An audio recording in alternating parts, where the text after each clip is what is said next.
Okay.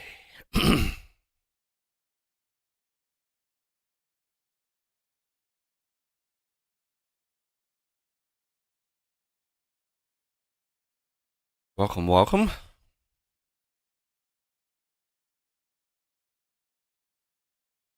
No big music fanfare. It's gonna be a low key development stream.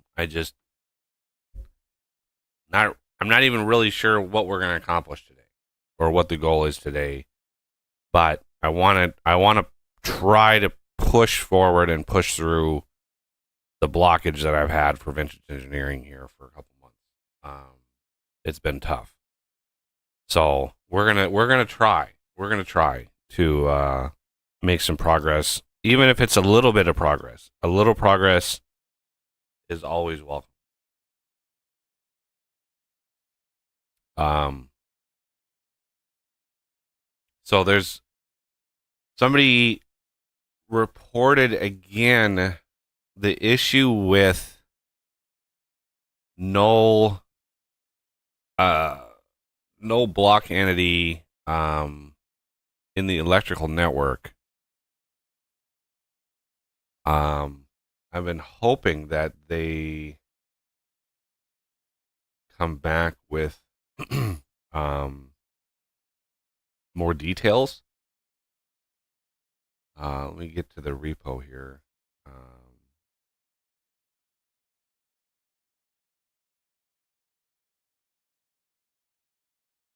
They have not. Um, yeah, they post the thing and then that's it. Even though I give the exact coordinates of the error, which, to be fair, is that was very far away. But the other one was the catenary renderer overloaded during a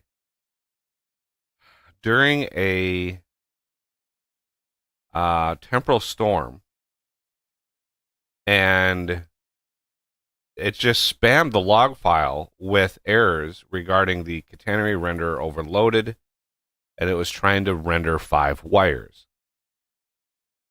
5 wires should not take long to render, by the way. It's 5 wires is nothing. The problem is they say that it was very, very early game and nobody had made any wires at all. Um, so that's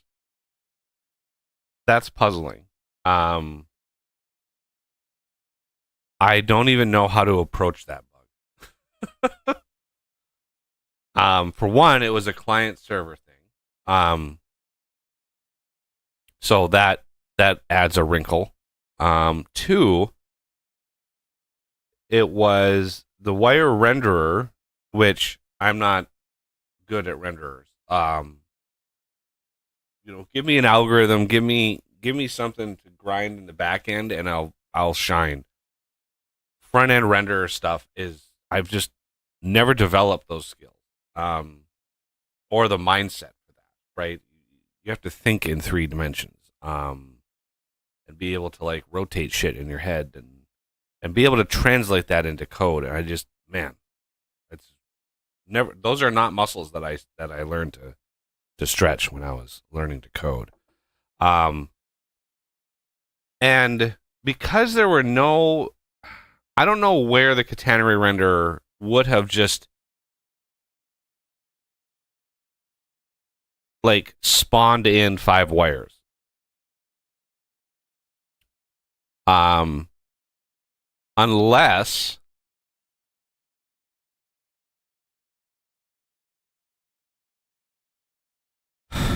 unless something else uses that renderer. That's the only thing that I can think of. Right? Um, if somebody's like, I've seen this from this mod before.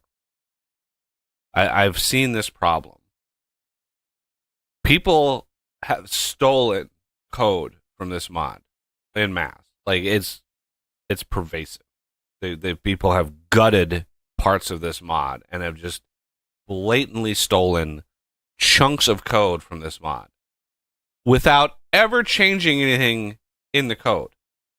Right? They just go in here and they copy entire chunks of this code, paste it into their project, and then put it out without ever changing anything. I've even found instances where they blatantly copy all of my recipe system code, put it into their mod, and don't even change the code at all. It's still vintage engineering across the board. And it's like, you blatantly stole this code. Like, so this is a problem. If somebody steals code like this and they don't change this, right? If they don't change this, then now this renderer, God only knows what this renderer is rendering.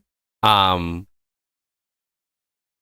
not saying that is it, but I'm saying, like, if you blatantly copy somebody's code, you better know what the hell you're doing, because you can completely foobar the game if you don't go through and actually change the unique, named and instances of things, because it could cause major problems. So I'm gonna change this. And see, because that line was right here, right? Connections per chunk.values.count. That's the error. This is where the error gets printed if the elapsed milliseconds is greater than 100, right? And the highest number that I can see scanning this is 528. Is there a number higher than 528? And granted, 528 milliseconds, that's half a second. Or a little over half a second. That's for 5 wires. There's no way the renderer should take that long for 5 wires. Not a chance. The only way that I can see that a renderer would take that long for 5 wires. There's two scenarios. One, somebody bogarted my renderer in some way, and the game just got completely foobarred in the back end, because they copied my code. Or two, there is a weird bug in the system that just invented 5 wires out of thin air for no reason, and those wires are miles and miles long, right? Imagine a wire, if a wire gets all borked out, imagine a wire connecting to 000, which is in the far northwest corner of the map. Not at origin, no. Let's say you have a world that's 1 million blocks. 1 million blocks by 1 million blocks. 000 is way up in the northeast corner or northwest corner. You spawn, at around the 50,000 block mark, depending on what spawn conditions you set at. You're spawning, tens of thousands of blocks away from that point. So if the renderer somehow, why this would happen on one person's world, but not the 2,000 others that have existed? Like, why did it happen on this particular instance, but not anybody else? That's where my red flags go up, because it's like something happened, right, that I can't control. A mod, some weird mod collisions, or somebody blatantly copies my code, and that's a problem. But if a wire were to connect at 000 and then somehow connect to where you spawn, that wire is going to be 50,000 blocks long. Then I could see the renderer going, I don't know what to do about this. But I haven't seen or heard any reports of weird wires everywhere in their world, right? I really tried to make sure that the wire system was sound. And I haven't heard of anybody like doing crazy stuff with that. So again, those two options, I am more likely to think that it happened on the first instance. That somebody copied my code and the renderer just borked it out somehow. Now it's not always the case of this, but like, I want to make sure that renaming that renderer didn't. I mean, let's see, labs, stopwatch, yeah.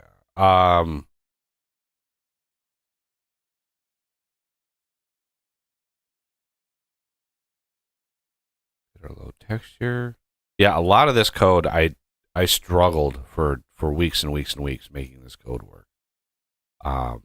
This is not rendering stuff is just not my yeah,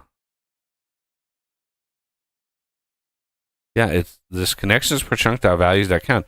It's saying that a wire connection was made. It's saying there's connections per chunk. How is that possible on a world that nobody's placed renderers or wires? That should not be possible. They reported that they weren't even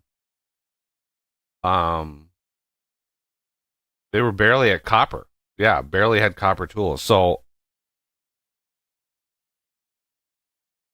having no wires, that's the only way that this is done is if there's a wire connection made. And it fires an event that a wire connection has been made. So it worries me that there were 5 connections in there. So I would need more information. And this is why I'm thinking I'm going to need to spend some time making debug tools for the mod. The mod is big enough and used enough that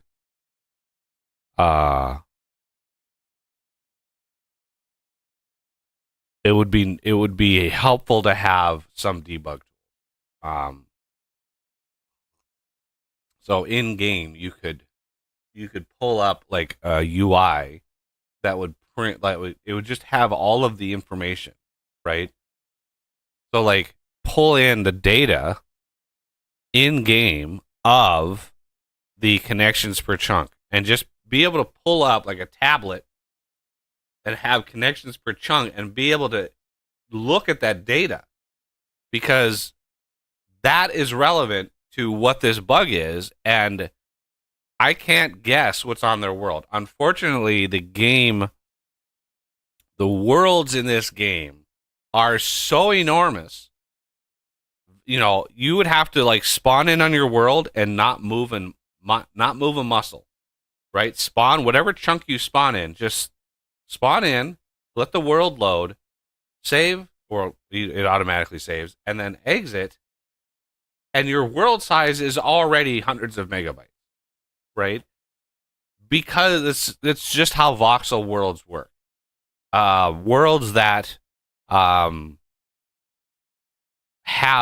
you know, millions and millions and billions of blocks, it's enormous on world size. So while a lot of other game types, you would be able to pass the world and say, here's the world, like Factorio, right? Yeah, Factorio worlds can get big, but like late game Factorio worlds. I did a playthrough after our last stream that I tweaked some mods and I did a 40 million science per minute playthrough. 40 million science per minute. And that world was like 60 megs, right? That is a world size that you can debug. And that was late game. 60 megs. The worlds in this routinely exceed a billion or a megabyte or a gigabyte. Wow, my brain is just not able to. Like most of the worlds, by the time we finish, especially if you do like the story time, if you do a lot of exploration and uncovering chunks, the worlds get multi gigabytes. Massive. So I can't just tell this person, hey, zip up the world and send it to me, right? Because the world likely is enormous. Nor do I know of a way to open the game's files and look through the data, like the mod data, because this is being saved. You know, the connections and stuff. It's being saved to the game, but I don't know the structure. Like I know it's a database file, but I don't know enough about that side of things.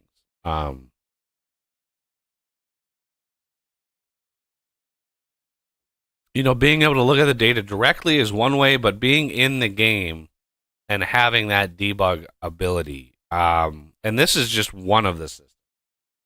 The catenary system is just one. The electrical system, that would require its own massive amount of debug tools, and then the pipe network system. There's many systems in the game, by the way.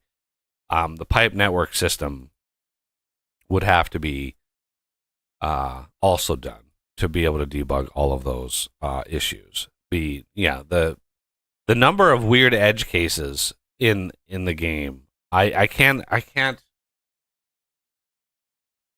cover them all when I program. So that, you know, changing the renderer name of that,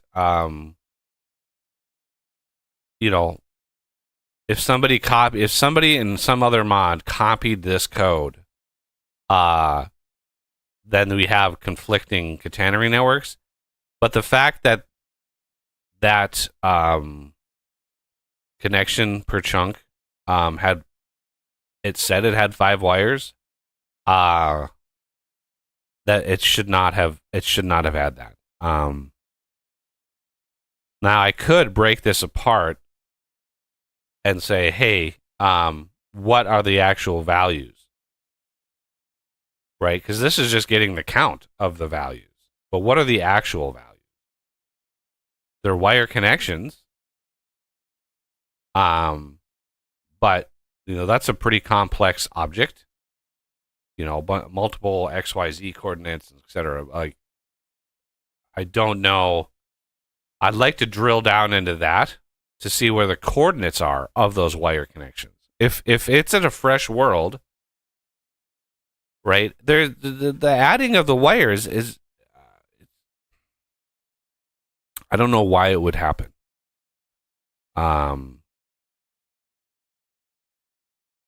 So, because the thing that adds these, the catenary mod is the thing that manages this, and it's only done it by players, right? Players are the thing that spark the wire connections. It doesn't manifest them in any way, shape, or form. So I don't know what to do about that. The electrical network, the electrical network here. I don't think I have anything major yet to do with this. This is going to get overhauled soon-ish.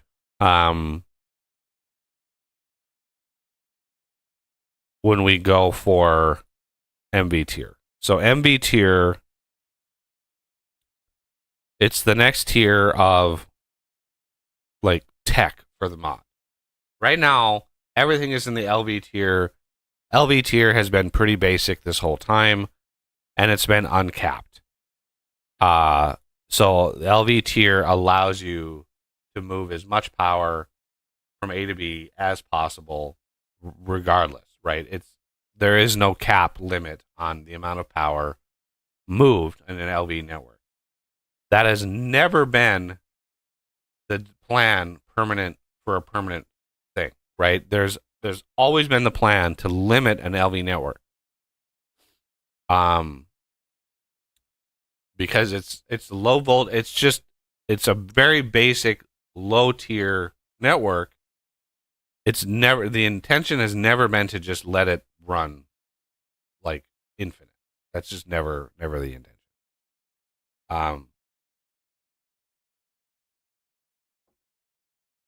The thing we are going to need is a transformer to transform an MB network to an LB network. Now, MV cables are already in the game. Or already in the mod, I should say, the game. They're already in the mod. There's no crafting process to get to them yet. But what's not there yet is the transformer. And there's a specific reason for that. Because the transformer, it's a unique block, unlike anything that's in the mod right now. Because right now, everything only has one wire connection and can only be attached to one network. Right? You cannot connect two different networks to one block, right? So the transformer is different. You can connect it to two different networks, and those two networks are different tiers. And the block itself will manage power between the two. So my question is, how do we handle power between the networks? So there's two different main camps for this. One is a unit of MV tier is a certain amount of units of LV tier. So an example of that is 1 MV power. 1 MV power is worth, 500 LV power. That's a translate. That's making it so the power, like the power systems are separate. So the MB network could hold maybe 100 units. That's 100 different LV networks. But an MB network would hold like 100 units. And then the LV network would be like 500 power per second. Right? That's a lot harder to do. Because how do you deal with fractional MB network? Right? If an LV network is 500 and it's equals to 1 MB, a transformer would have to drain completely out in order to consume another MB node, like packet you could think of. So that's a way to do it. I don't really like that very much because it's confusing to the player. A player would see MB power as like 5, and they'd be like, 5? Like what are you talking about? 5. But that's, that would be 2,500 power in an LV network. The other way to do it is the numbers are just bigger, right? an MB network is, let's say an LV network is capped at 500 power per second. 500 power per second for an LV network. And then you could say an MB network is capped at like 5,000 power. Right? 5,000 power is that network. And so an MB network would be able to move way more power. And then each LV transformer could pull power from that number. Right? It's kind of like how you would do it if you wanted to simulate like overclocking or overpowering or whatever. It's just like this network has way more power in it, and it would fry the LV machines because there's so much power, right? You would not want to connect an MV wire to an LV machine because it would fry the machine, which would allow a distant future where you could put like overclockers, like upgrades in an LV machine. You could put like an upgrade system in there. And you could put upgrades similar like IC2, I think, is in Minecraft, is kind of how that works. You'd put upgrades that allows them to work with the MB network and run at a faster rate because they're getting so much more. That's a distant thing. Don't think that that's going to happen right away, but that would be a possibility with the different ways of doing it, because a machine could detect, hey, I have the MB network upgrade, so therefore I could connect then to the MB network. There would have to be a bunch of shenanigan code behind the scenes because the network they connect to is set in JSON, so that would have to override that. It's possible, but it'd have to be massively tested.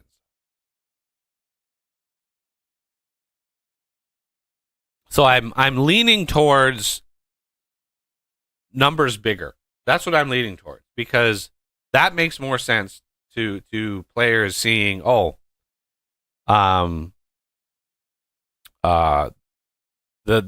transformer is taking the 5,000 power on an MB network, and it's only allowing 500 of that into the LV network, right? It's not converting the power, it's limiting how much is on one side of the network. Like the LV side is limited to 500. And it's not going to blast, it's not going to fry all the circuits because of that transformer is reducing, or it's limiting that. And it's pulling what power it needs from the MB network. That's a much easier calculation, right? As far as like server performance and stuff, these transformers are going to have two different pools of power. Sort of behind the scenes, you're not gonna really see it, or you're not eventually going to see it. I'll probably have some debug stuff in there so you can actually watch it.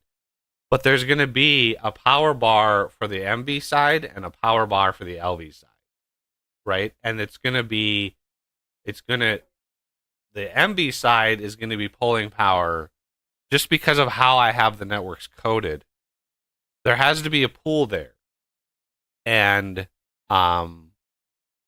it's a lot easier on the calculations because the electrical network is not ticking as often as the machine network, right? The electrical network is only ticking like 4 times a second. The machines are ticking 10 times a second, right? So your power is going to, drain. The MV side is going to drain, and then boom, the network is going to hit it again. And then the other side is going to drain, and then the actual transformer is a machine, and it will simulate like 10 times a second. So it's constantly pushing power to make sure that it's full, because the network on the electrical network that's on the LV side, the separate network is ticking itself, right? It's ticking 4 times a second. And distributing that pool of power to the other side. because a transformer is going to be both a consumer and a producer of power, right? It's going to be a supply and a demand. So that's going to be a gnarly bit of code, which is why a lot of the electrical network stuff we have got to figure out. It's going to require some recoding, but hopefully not too much, because I coded it in anticipation of having these. So we have producer, storage, and consumer. It might be classified as a storage node.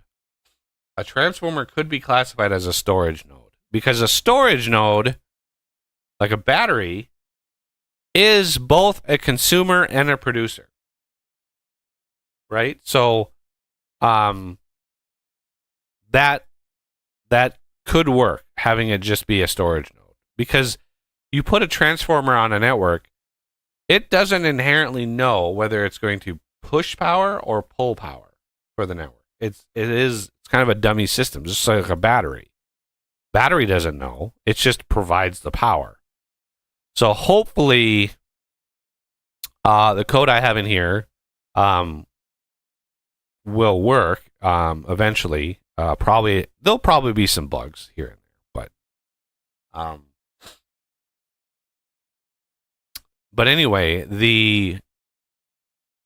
if we classify it as a storage node, a network will push power in when it has excess power, and it will pull power if it doesn't. Right? If it needs power, it will pull it off a storage node. So it would work. And then I have a priority system.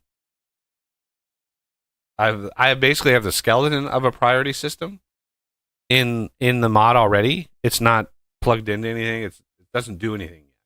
But I did add, there are variables that include priority. So you could have higher priority machines and other blocks. Right, you could set that. I was imagining like a UI system where you pull up a machine and you set its priority. Right, all the default priorities I think I set is like 5 or something like that. So, you could set 1, and it would sort it by priority. So 1 would be the very first thing that it checks, whether it's a machine or a battery or whatever. It's the first thing that's in the list, and then 10 would be the very last thing. So you could build, like, let's say the LV network is indeed limited to 500 power per second. You could have a whole bunch of machines, right? You're not limited to by number of machines on a network. It's limited by how much power can be moved on that network any given tick, right? Any given second, power per second. So even though it's only 500 power per second, you could have what's equivalent of like 2,000 power per second machines on that network, but you just don't run all of the machines all the time, right? You just limit how many machines you have going, and then you're fine. You don't have to do anything. It works. But as soon as you try to fire up more power per second than the network can handle, some of those machines will just stutter and not have enough power, right? They'll just drain all their power and they'll just sit there, depending on how they're managed. And I'm already anticipating the bug reports of people like, hey, my machines don't have enough power, blah, blah, blah. It's like, read the patch notes. LV networks are not, they're not infinite anymore. It makes more sense to do the conversion before the drain. I don't know what that, to do the conversion before the drain. Well, like I said, the conversion, it's the second option, the one I've been talking about. There's no conversion. It's not converting anything. It's just number. It's just how big the number is. Number big equals a certain tier of network, right? So like the MB tier is going to be based around higher power draw and producing machines. So MB means the diesel generator, right? The LV generator produces like 100 power per second for the LV generator. The alternator, the LV alternator, maxes at 120 power per second. And so for LV generators, a maximum of 5 of those on a network will max out the power. There are going to be rounding errors, and I try to soften the rounding errors as much as possible, because I chose, rather than fractional numbers, to only use whole numbers for power. That I made that choice very, very early on. Power is our U-longs values, unsigned long values. The maximum power as a U-long is like 9 quintillion. It's so enormously large. I could have made them all doubles and had fractional power and basically YOLO'd the rounding errors. But as it is, there are rounding errors when it comes to power per second, because obviously the lowest number that you can have is 1 for a power draw. If it drops below 1, it would go to 0, and then now you have free power. So 1, it has to be at least 1 power per second. Which also means you have to, in a single tick, remember 10 ticks a second, you have to consume at least 1 power in a tick, which means actually the lowest amount of power per second that you can put into a machine without cheating is 10. 10 power per second is the base minimum of the amount of power a machine can draw or produce. Any lower than that, and you're going to run into like ticks where it just either doesn't produce power or ticks where it just doesn't consume power. So I try to always ensure that it's a minimum of 1, because I don't want free power. But it was a decision to allow literally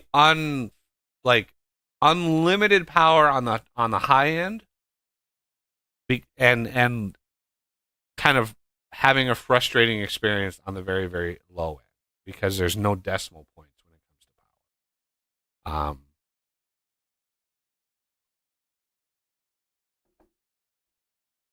But a transformer, the MB tier, like a diesel generator, is going to produce like 2,500 power per second. I'm just throwing numbers out there. I haven't thought about the balance at all. Right? You have the LV generator, which is 100 power per second. Well, the MB generator, let's say it's 1,000 power per second, even 1,000 power per second. You could have 5 of them on a network, on an MB network. 5 diesel generators producing 5,000 power per second.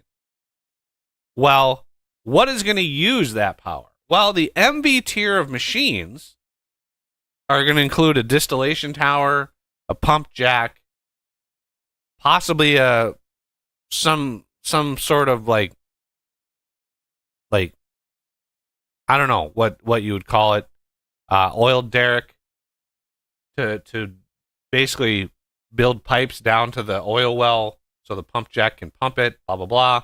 Because the oil well, the very bottom of those geysers that you see, the very bottom of those geysers is a block that is a crude oil well that has NBT data, Jesus, that has specific data involved, like a random amount of oil that it contains, right? It's simulating a giant deep underground well that you can pump from, and it just randomly, when it spawns in, it randomly puts in how how much oil in liters is in that block. And so the whole intention is you pump out the oil that's in there. Okay? You have to pump all that oil out with like a simple fluid pump. And once the oil is out and there's a bubble under, you remember there's a bubble under the thing. So you pump that out, and once it's empty, you build the derrick over the hole. You feed it with power. You have to have power on it, but you feed it with pipes, and those pipes get built down to that crude oil block. And once that happens, you break apart the derrick, and then you build the pump jack over the top of that with the pump head over that pipe. And then that pumps the oil from that crude oil well block. That's what interfaces directly with it. So it's a whole process that you're going to have to go through. Plus the pipes, like the expense of the pipes and all that kind of stuff.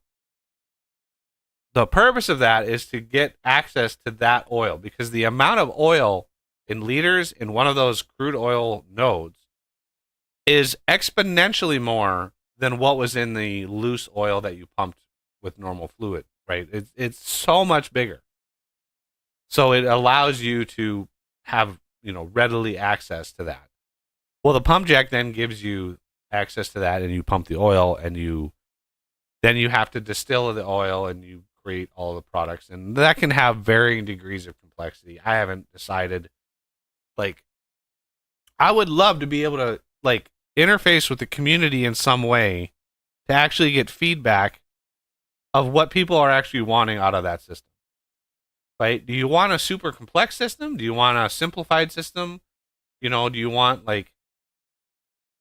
is there interest in obviously it would all be moddable, just like everything else in my mod, but how detailed should I make the baseline version? Because my instinct is sort of a Factorio style, light oil, heavy oil, petroleum gas sort of system, very, very simplistic. And then let a Greg Tech style modder come in later and edit all my recipes to make it crazy, where you're getting benzene and propane, and you're getting you're getting 50 different things out of oil instead of just 3. That's what I think. But almost definitely turning it into a Factorio, because I'm very familiar with the Factorio system.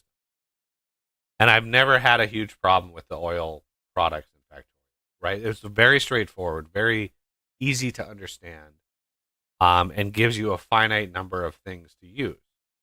Plastic, sulfur, oil in general, lubrication, stuff like that would be very helpful and offer up a lot of unique crafting materials. I think that would be nice. So do I have blocks? Crude oil.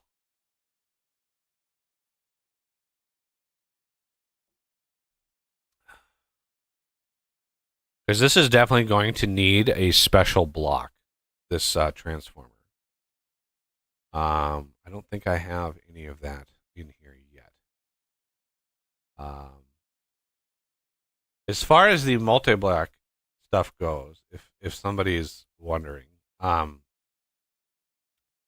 have the skeleton of the multi-block stuff in here already. This feature is going to take some nitty-gritty work to get working, but it's not mission critical. Okay. What I'm trying to do is get the mission critical stuff done, get it into people's hands so they can play it and test it and give me feedback. Having a multi-block system would be awesome, right? And it definitely goes in line with my being inspired by immersive engineering. Immersive engineering is the baseline inspiration for this mod. So having the multi-block system would be nice. However, it's not mission critical. I can make single block machines that do all of the work as the multi-block machine, because the multi-block machine is still going to be a single block, but it's going to be bigger, right? It's going to be fancier and bigger. I don't have the artistry. I don't have the like. It just takes so much longer to do like 3D shapes and the textures, animations and stuff like that. Plus all of the work to get the dummy blocks and all that kind of stuff. When I could just have a single block be the refinery, right? Um, Granted, it's not as cool as interesting, but the the functionality is still going to be the same. So a good example of this mentality is the blast furnace. The blast furnace in the LV tier is always, my intention is always to have that be a multi-block. The blast furnace in immersive engineering is a multi-block. It's like 3 by 3 by 4, I think. I think it is.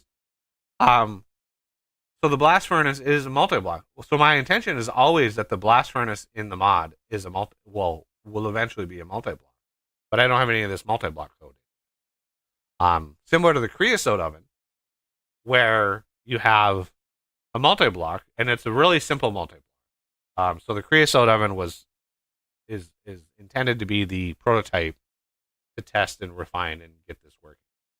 Right now, it's using the base game multi-block system, which is limited in how big it can be. So I want to convert the creosote oven into my multi-block system. So this code is still relevant. But I can add a refinery. I could even add a pump jack. I can add all of that stuff and have it functional before before our multi-blocks is done. Like, people are going to be disappointed, but I'd rather get the functionality in and done, especially the MB tier stuff. Um,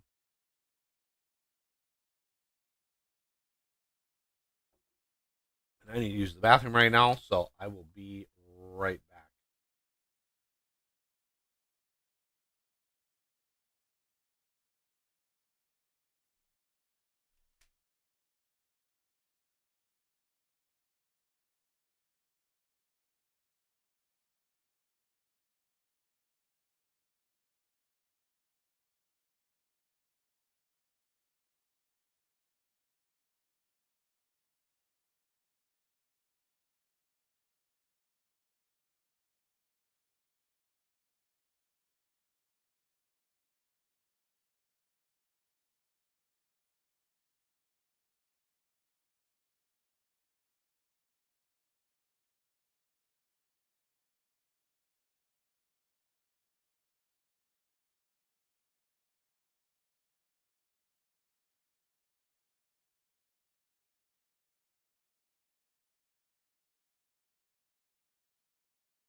Now that my body isn't screaming at me to go use the bathroom now.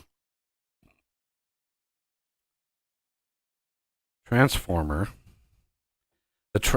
The issue with the transformer block itself is the way the wire connections work. You can't really have the connection outside of the block. Yeah, there's severe limitations with like collision boxes with the game. That I don't think he's changed at all. So a collision box and any selection box, collision box, the same system. If it's outside of the block space, I've had it not work. So I've always tried to have the connections. You always have to have the connections inside the block, which is why if you look at all of the LV machines, the wire connections are all in weird. They're kind of in weird places because of that limitation.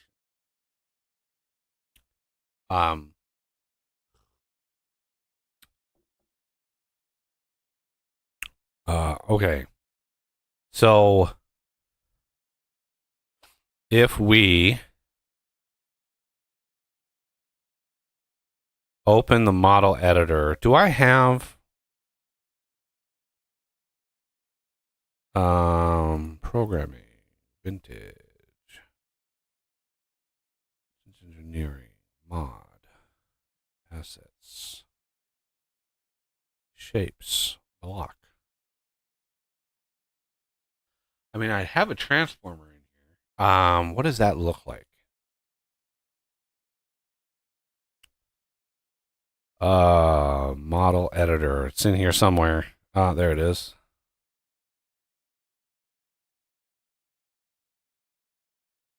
Open. C. Programming. Vintage.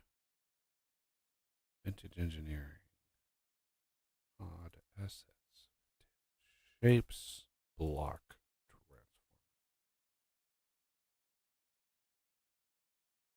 So this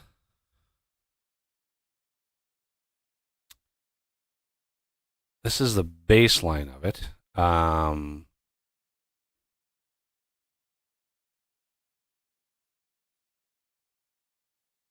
What textures?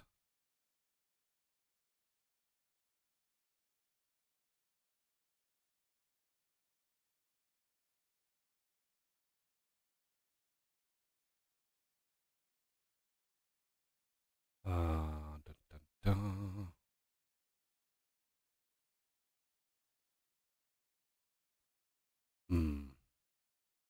It's kind of looks like the battery.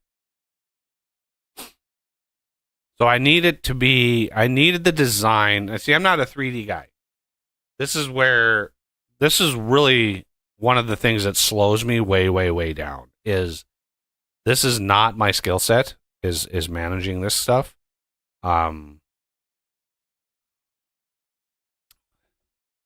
So one thing we need is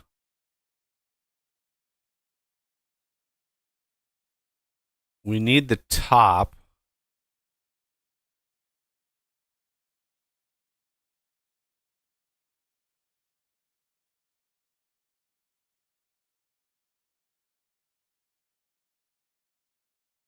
I don't know why.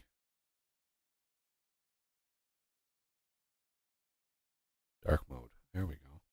Like that.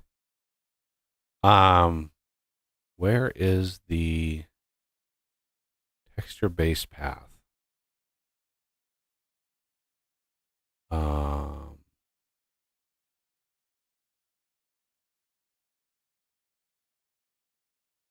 Users. Come on. App data, roaming, vintage story data. No. Vintage story.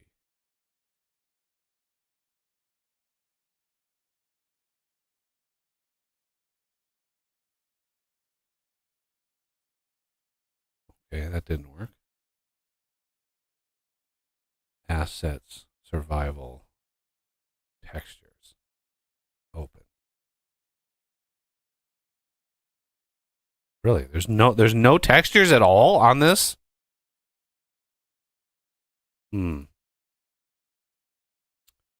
Well, that's a problem. So what I would do, um, visually speaking, you have to know that there's a difference between one side and another, right? Because if you look at this right now, imagine it's textured. There is no indication of what side is the LV side and what side is the MV side, right? That's a problem.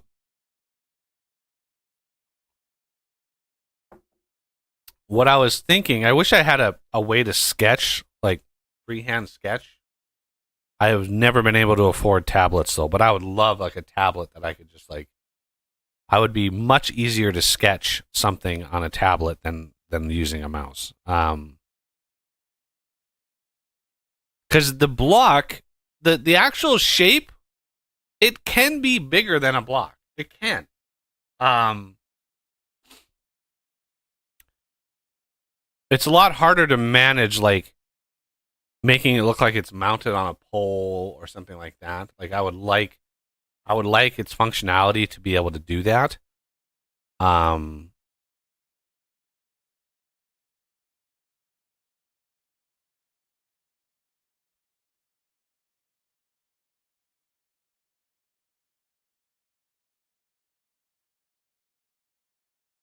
where is the top? There's the top. No, that's base top.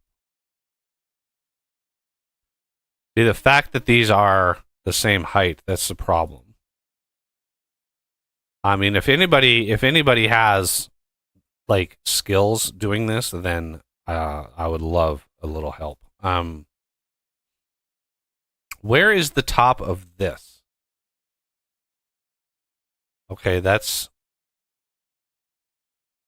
for some reason that's in two sections. Why is that in two sections? Um, Let me trash that one. Let's get the shape sized right, and then I want it up one. I want it flush with the top, so you could put it like under. You could have it visually like under a snap point up above. Um, and then I want this voxel size on the green. So the coordinates, you see the little gizmo here. Green is vertical, like Y is vertical. So you just up Y and boom, there you go. Base this. Let's see.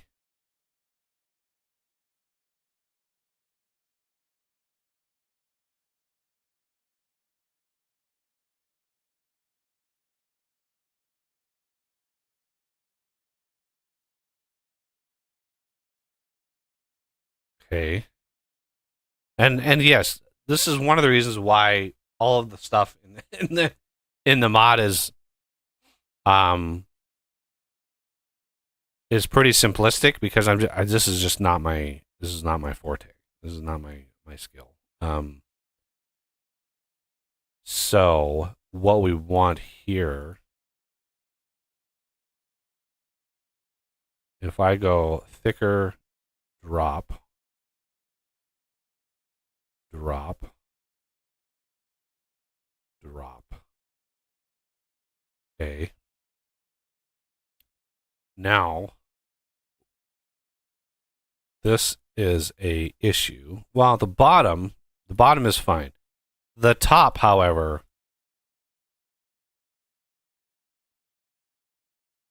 see the north. If we go this side We have the, like, this side is LV and this side is MB. We have to pick a side. I don't know what. I guess I don't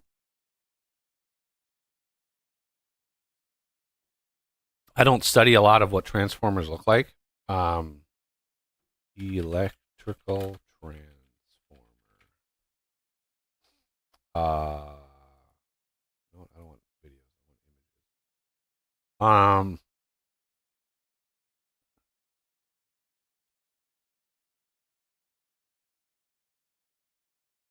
Okay.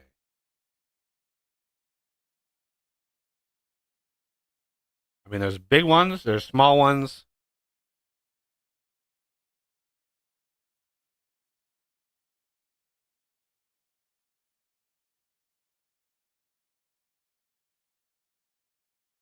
There's about 7 billion different designs for them. We can't really decide which design we want to think about, but I mean,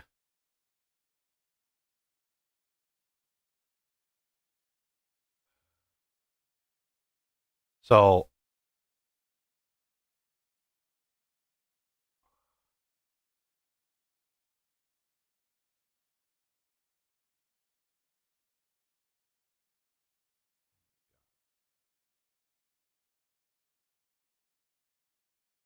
this, I'm guessing the top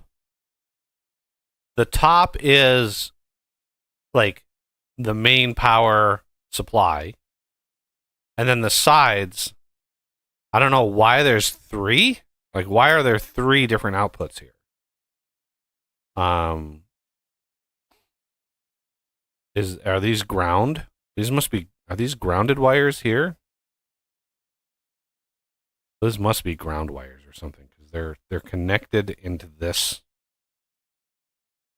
base wire here, or this just steel cable, whereas this one is connected to what looks like it could be a power supply.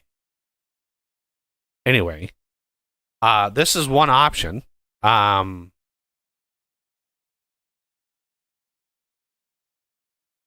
We could have the bigger network on top. So let's go.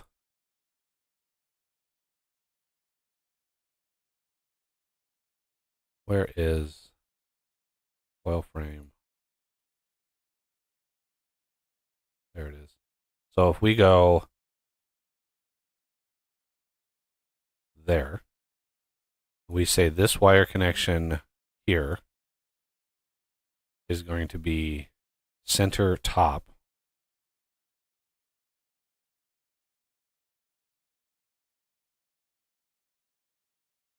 And this one will be big. Right? Remember, it has to be within this block space. That's the limit, is you have to have it within this block space. So if we make this one physically larger,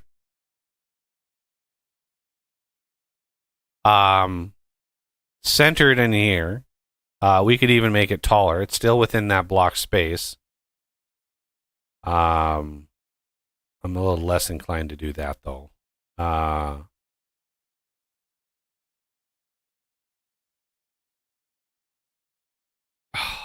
do we do this? Okay.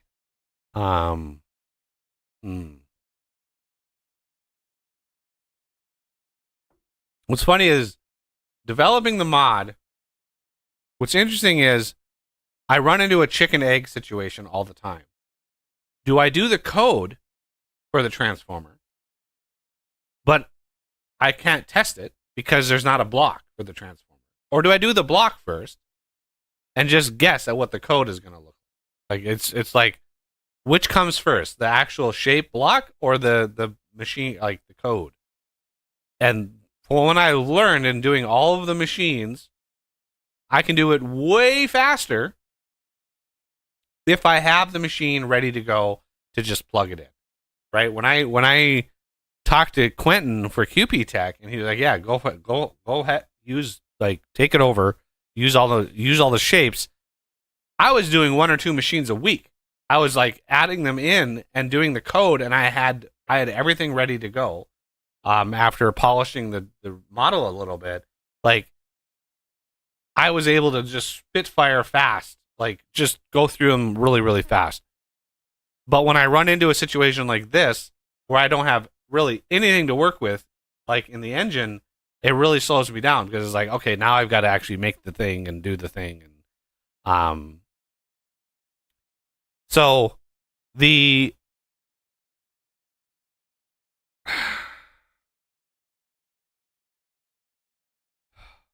hmm, if we shrink this down by a lot, um,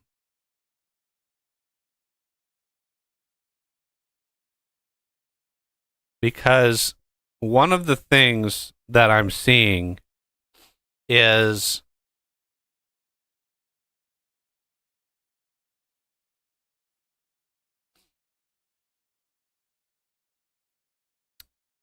that at least the top of this thing, again, there it is, right? You can see it's got the isolators on there. I don't know if they're insulators. I don't know if there's a technical word for those for electrical system, but we have those for the MV wire coils. I have a design for those. Hey, Robert. Um, I could pop one of those on the top of this, but that takes a huge amount of space on top. So I'm less inclined to do that. Unless we just got rid of this. Boink. Um and then we go wire connection.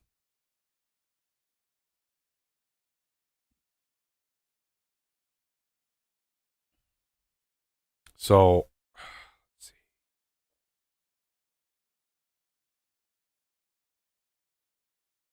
I'm gonna do a one and one. But this is gonna be 7.5 and 7.5. That's gonna be centered. It's still centered, but it's offset in. And then I want to do another voxel.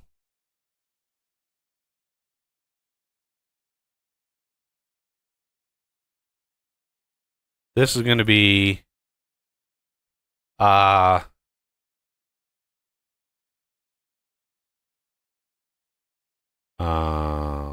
insulator. Let's see, insulator.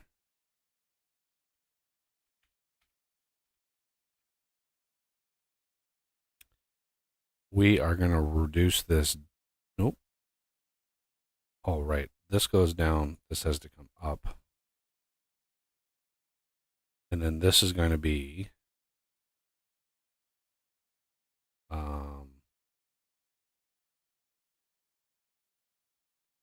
2 and 2 with an offset.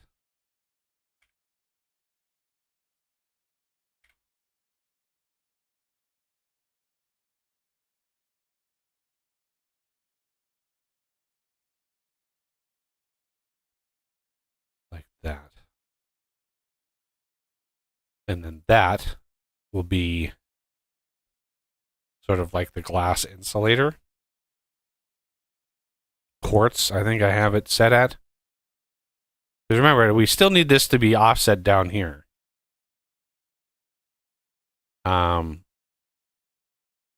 And then we can actually start working on the outside here. So let's look at how we could do this.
Making a transformer. One of these. Trying. Anyway. This is not my skill set, but I don't have anybody helping me. Nobody's really seemed to want to help with the mod, so I have to kind of do everything myself.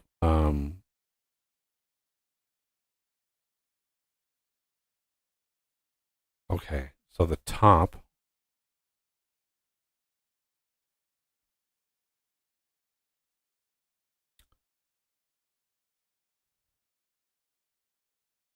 And then we have to do the same kind of thing here. Voxel size, we want to go on blue. And we want to say position. There we go.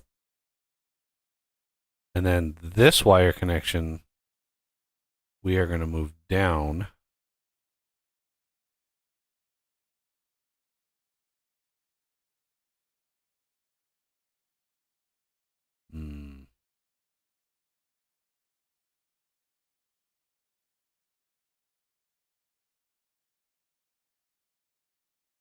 Remember, this is north, so when you place the block, this is the orientation that it places it in. If you're looking east, it's still going to place it like this, but it's going to be rotated. So looking at it like this is like, if you're head on, if you're placing it in the world, this is the orientation that you're going to be placing it in, right? As long as you code it that way. As long as north is the default. So what I want to do is I want to take this wire connection and I want to move it to the front.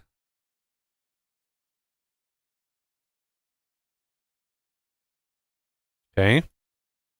This we're just going to delete this. Remember, because this, when you place it, you could put this against a pole or a wall or whatever. You could chisel a block. You could do whatever you want. You can put this against it or have it sitting on something, although I'm a little more inclined to make it less thick. I don't like how thick that is. Okay, so this we want to move basically into the center of this, and it's offset in there nicely. Let's put this down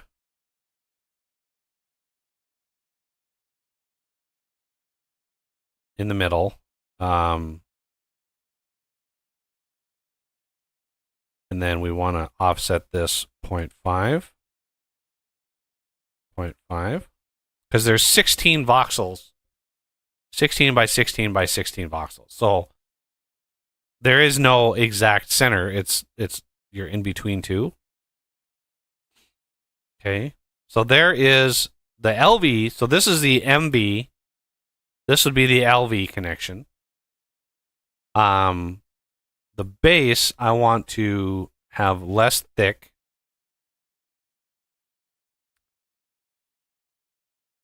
And then we want to move this everything down by 1.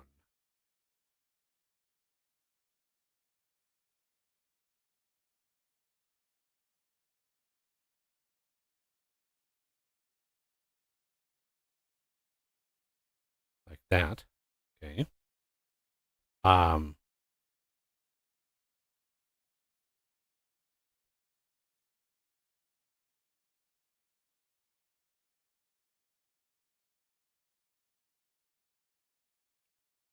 And then this one up here, insulator, what we're going to have is this one. We are going to make like 0.25, 0.5 maybe. And then we're going to bump it up. Oop. Up. There we go. 0.5. Nope. The wire connection itself needs to come down. Okay. It's actually easier if I don't have that based off of something else, right? The root and then the wire connection. It's way easier to manage when you do that.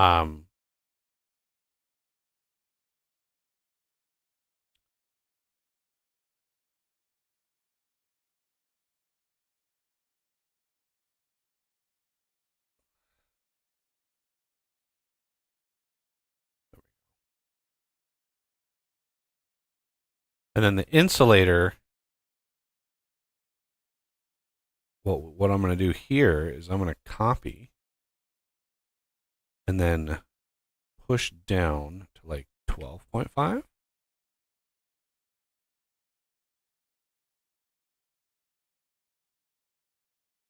I'm trying to replicate the sort of uh, design that you would see on the MB relay.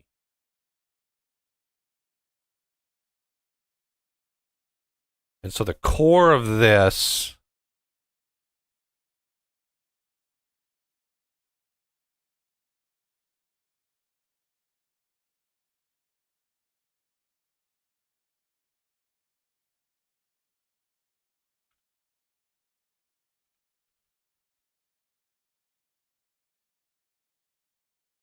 we want to be 0.5, 0.5.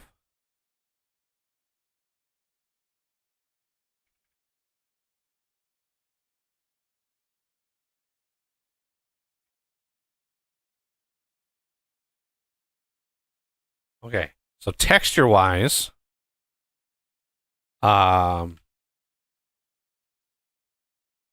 I want to set texture base path, and we are going to set this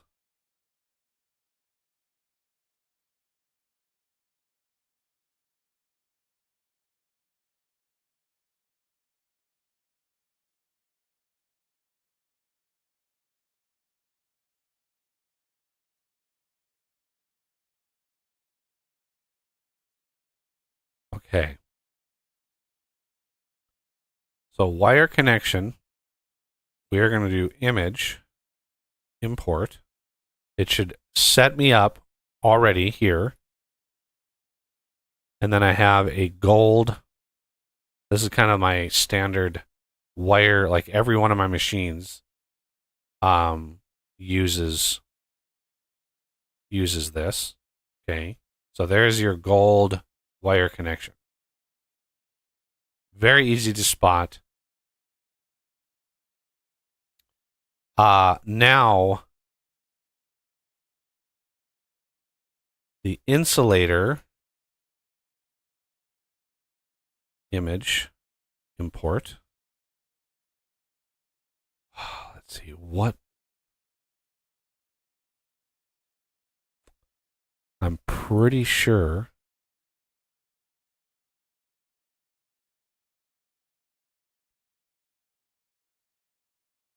insulator.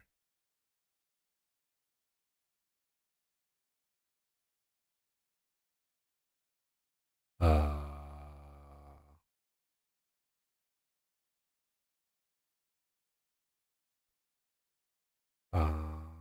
copy, paste, paste.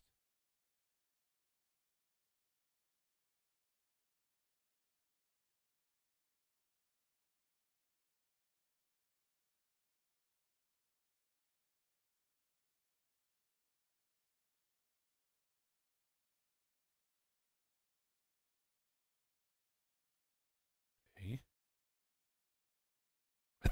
I think that's how that works. I might have those switched. I don't remember. I think that's it though. I can't remember. Okay, and then like the base things.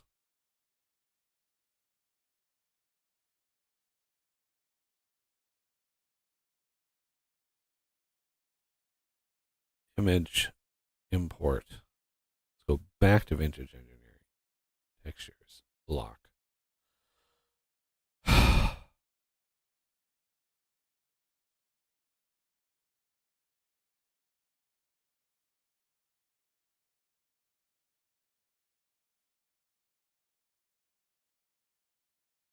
Um,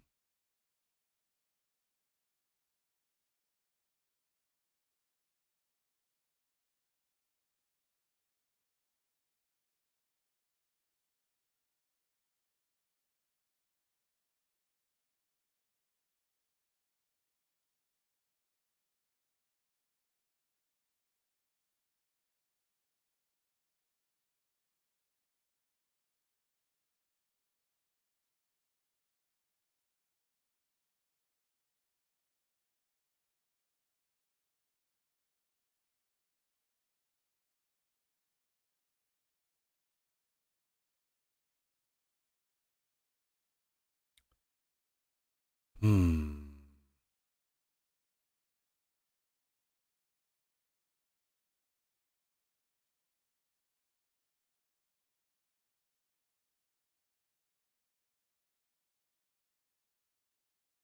Okay. Unfortunately, I have to rotate. Why are you just 90 degrees, please? Thank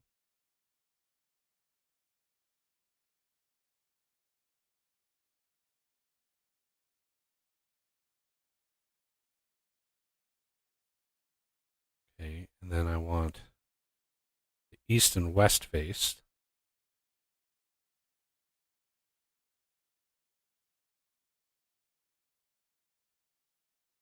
There we go. It's a good little tutorial on how to deal with the model creator. Even though I'm, you know, not the best, there are definitely people out there that are way better at this than I am. Okay.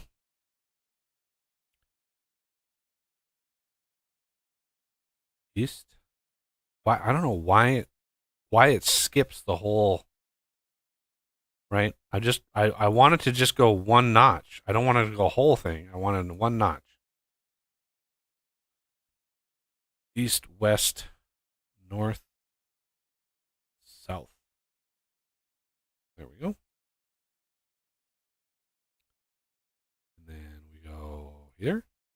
And we go south. And we go east. And we go west.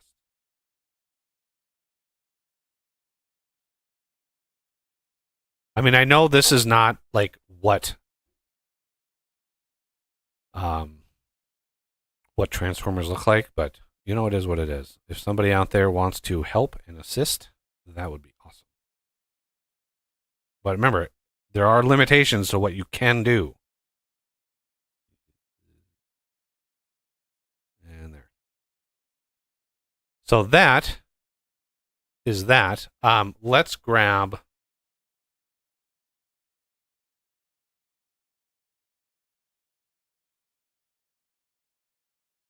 an insulator.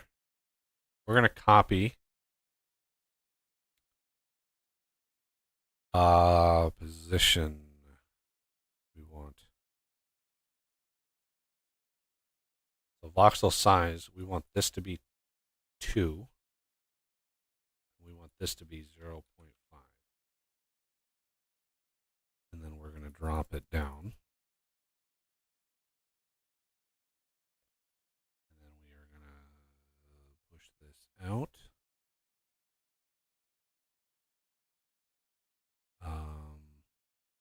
Hate when these are off. Origin. Origin. Origin. There we go. 8. Wrong way. 6 point. Ooh. 6. 7. There we go. And then we want to push it back a little bit. Position would be 13.75.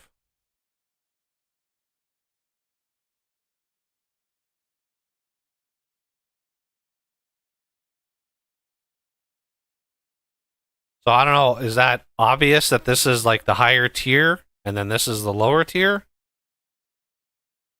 That's the kind of gist I was going for here.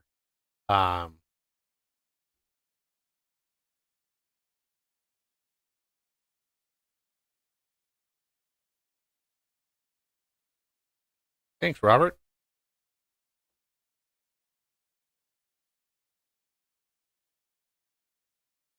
Okay.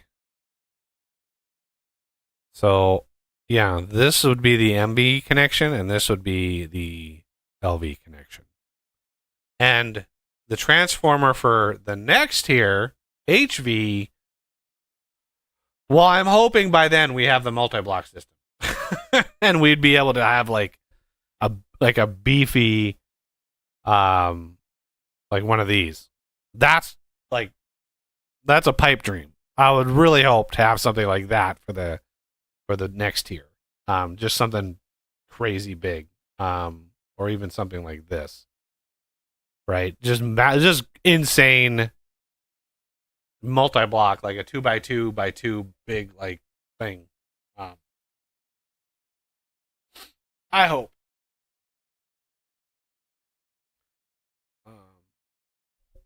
Maybe if we actually get some people, you know, that want to help. Okay. So one thing you could do to optimize the things is hide faces that don't need to be rendered. So like this one, the south face on this, right? The south face is not used. It doesn't need to be rendered, this voxel. So you can take south face here and basically delete the face. I think enabled right here. Wink. You just disable that face. So same with this one. You go south face, disable. Now you can't do it with this one because the south face is there, the bottom face is there, the top face is obviously used. So, but the other two, this one here, the north face, you can get rid of, as well as the next one. North face, disable. Right? It's still good. And then the coils, coil base, coil. This one, again, the south face isn't being used. So we go south, enabled. This one, south, enabled. This one is, everybody's being used on this one. So this one is, no, I guess I didn't even think about it. The north or the up and down faces are not used on any of these either. So we could go up, down, right?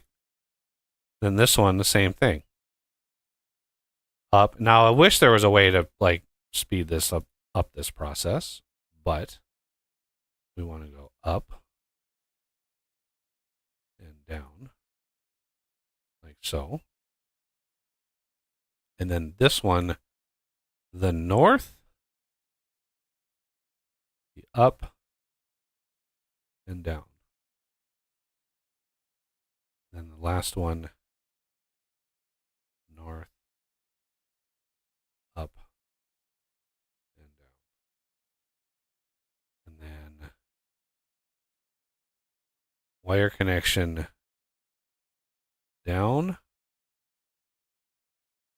This one's all being used. This one is all being used. Although you would be hard pressed to see the down angle on this, but I'm not going to worry about that. This one is also up and down, can be disabled. Okay. And then this one,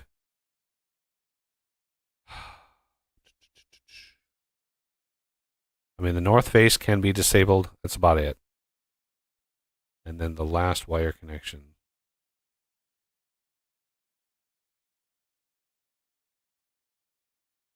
Which is here. North can be disabled. And that about does, well, I mean, we could do the bottom. God, I need to use the bat.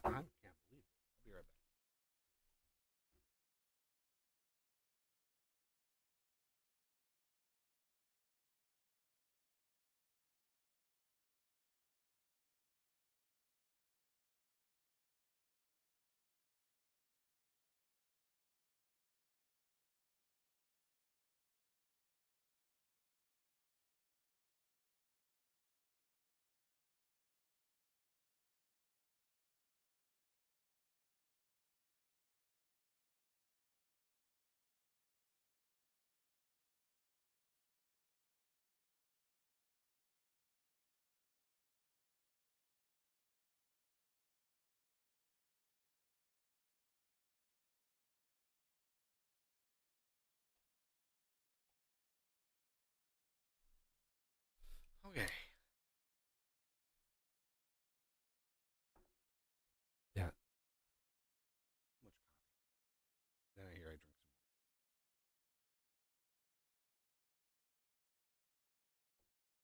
I think I'm almost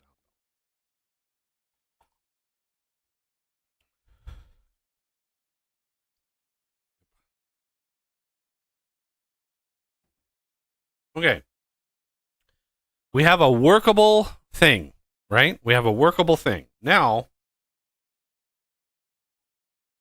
if anybody's wondering, like, how do I add machines?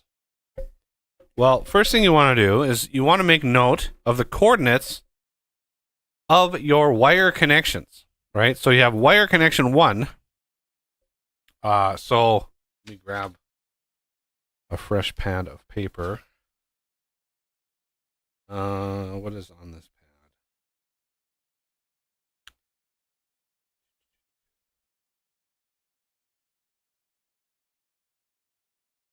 Oh, this is all notes from Graveyard. I did Graveyard Keeper playthrough just on my own. I didn't stream it or anything. I maxed out the Graveyard. The new, like, with all the expansions. It took a while, but I did it. Okay, so wire connection. So LV connection is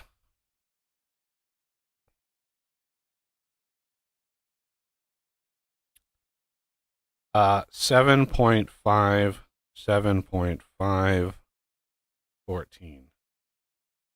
Okay. You also need to validate where the origin is for this. So the origin needs to be 7.5. 7.5.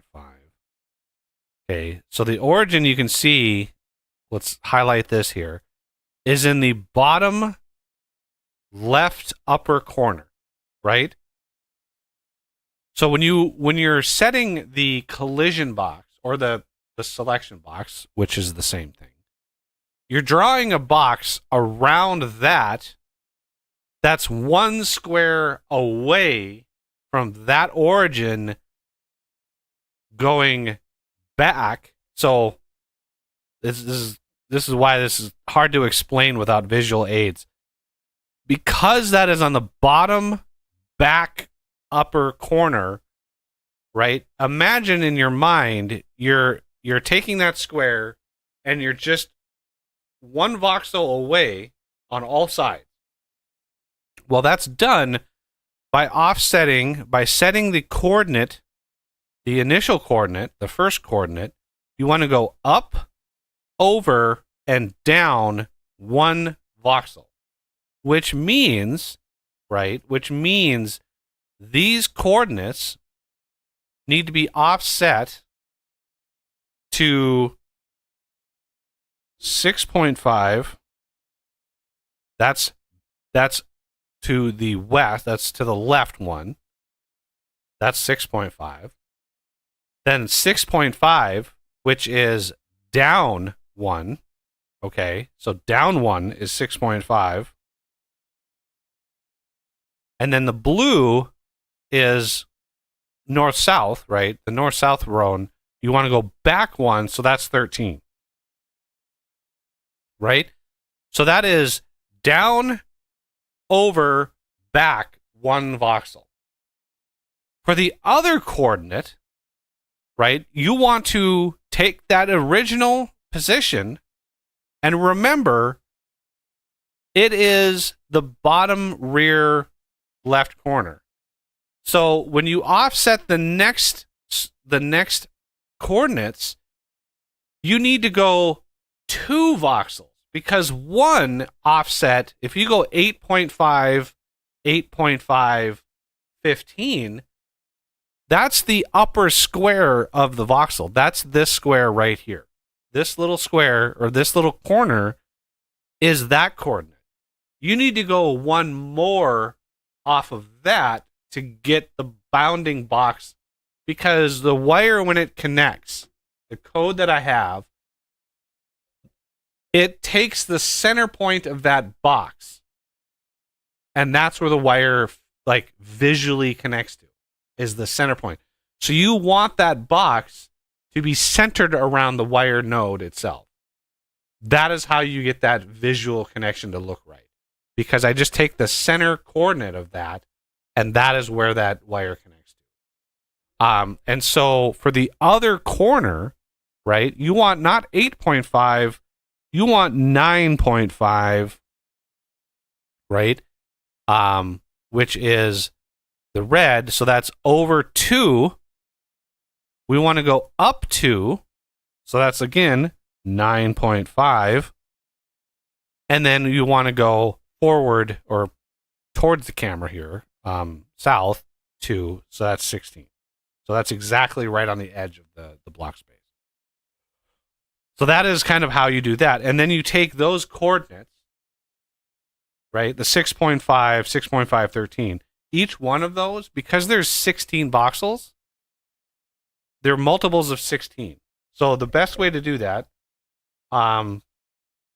is you take 16 and divide it by 6.5. So 16 divided by 6.5. No, wait a second. It's 6.5 divided by 16. Yeah, there we go. So that is 0.40625.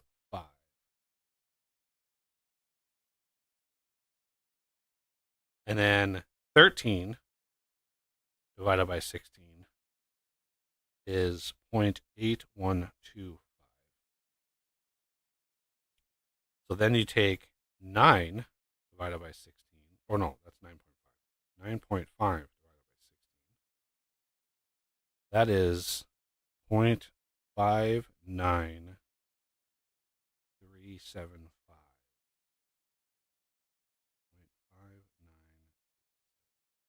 If these are all whole numbers, it would be way easier. I even have a little cheat sheet.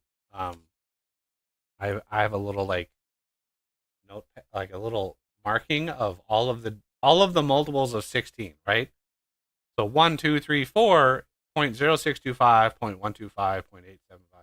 So it's like I have a multiples, but those only apply if it's their whole numbers, right? So 13 on here, 0.8125. That's what I have here. 16 is obviously 1, so we don't have to figure that out. But those numbers are important, and I'll show you right now why. Because you take those numbers and those translate directly into the wire node connection point, right? So the other one I need to do, that's the LV connection. So the MV connection, we do that same thing, and I won't walk through it as detailed as the other one. But we want to make sure the origin is there, so that's good. Okay, so this one MB is 7.5, 14, 7.5. So that means we need 6.5, 13, 6.5. And then remember, you add 2, so then it's 9.5, 16, 9.5. You always do them in XYZ. That's XYZ every time. So 6.5, we already know that one. We already calculated that. 40625. 13 is 0.8125. 0.4065.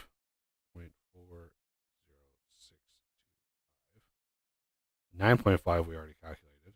59375. 16 is 1. 5975. Okay.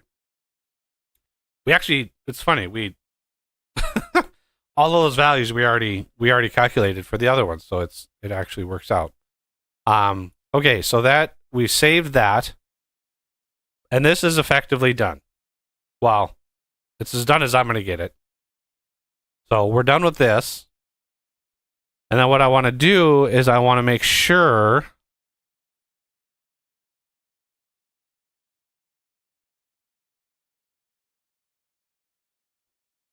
we're going to rename this to MV-LV transformer.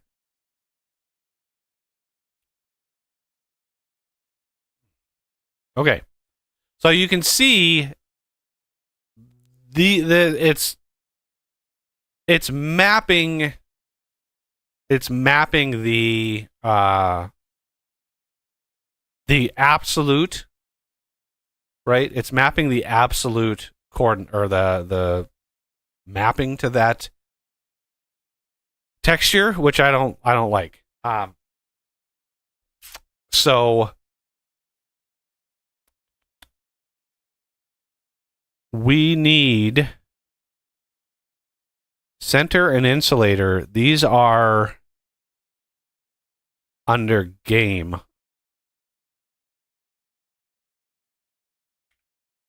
Oh.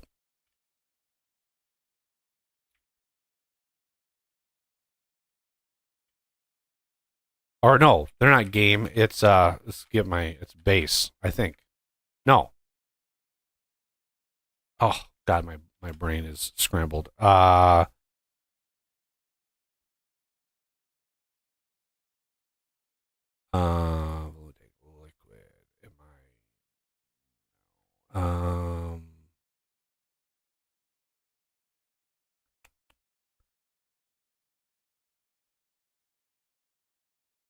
I know there's a way.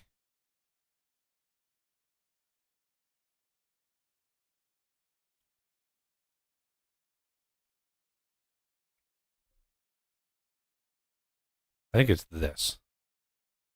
Because this domain is the domain of this file is already in the vintage engineering domain right here. So assets vintage, this is the domain of this file. So these should automatically map to that domain. These are in the game domain because these are specifically the catenary mod. That I put the catenary mod explicitly in the game domain, because it's its own thing, right? It's not like vintage engineering relies on the catenary mod. The catenary mod has no awareness of the vintage engineering mod at all, right? The catenary mod does not care about the vintage engineering mod. And so the catenary mod is its own separate thing, and you can augment it, you can like use it for things other than vintage engineering. I could split it off to its own thing, to its own completely separate mod.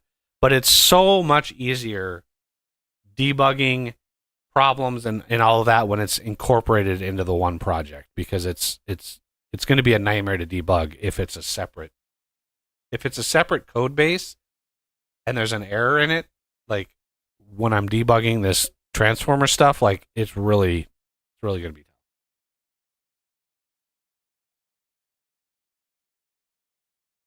Okay, so I think this will work. I just wanted to validate that those are good. Now we go into the actual blocks. I don't think I have a transformer in here. I don't. Yeah, I don't have a transformer in here.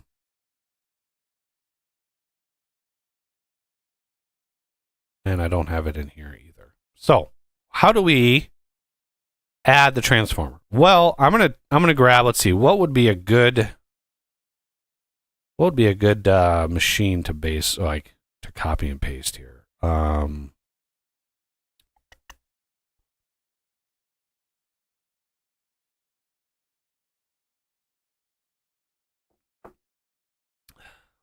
I think a blower. A blower is a very simple object. So, very, very simple. So, we're going to do VEMV transformer.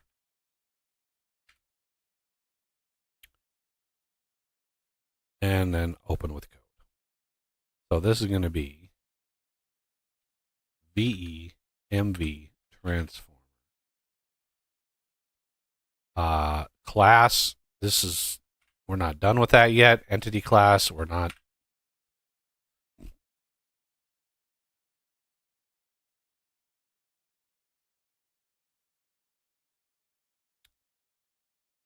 Okay, and then blah, blah, blah, blah, blah. We'll deal with all that in a second. Don't highlight the damn dash. Why are you highlighting the dash when I double click you? You should not be doing that.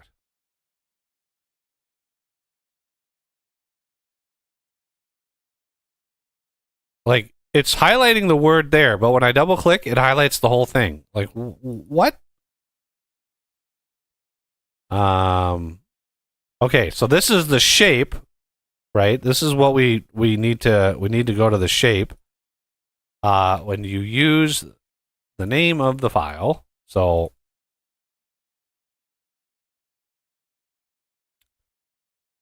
remember the north. That's the default north.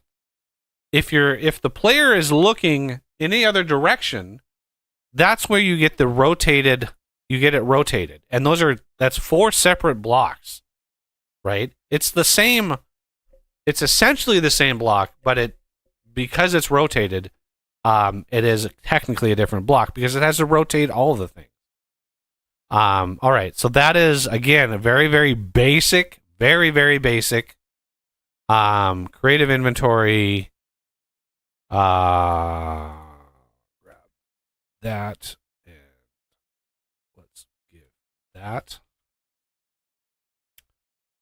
Okay, so those coordinates that we did are this tag right here. Wire nodes. This is where those coordinates come in. As you can see, it should be relatively straightforward of how you plug these in.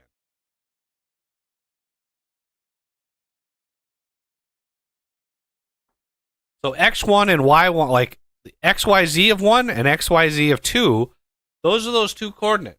That's what's drawing. Imagine you're drawing a box with 2 coordinates. And that's what that's doing. That's why those coordinates were important.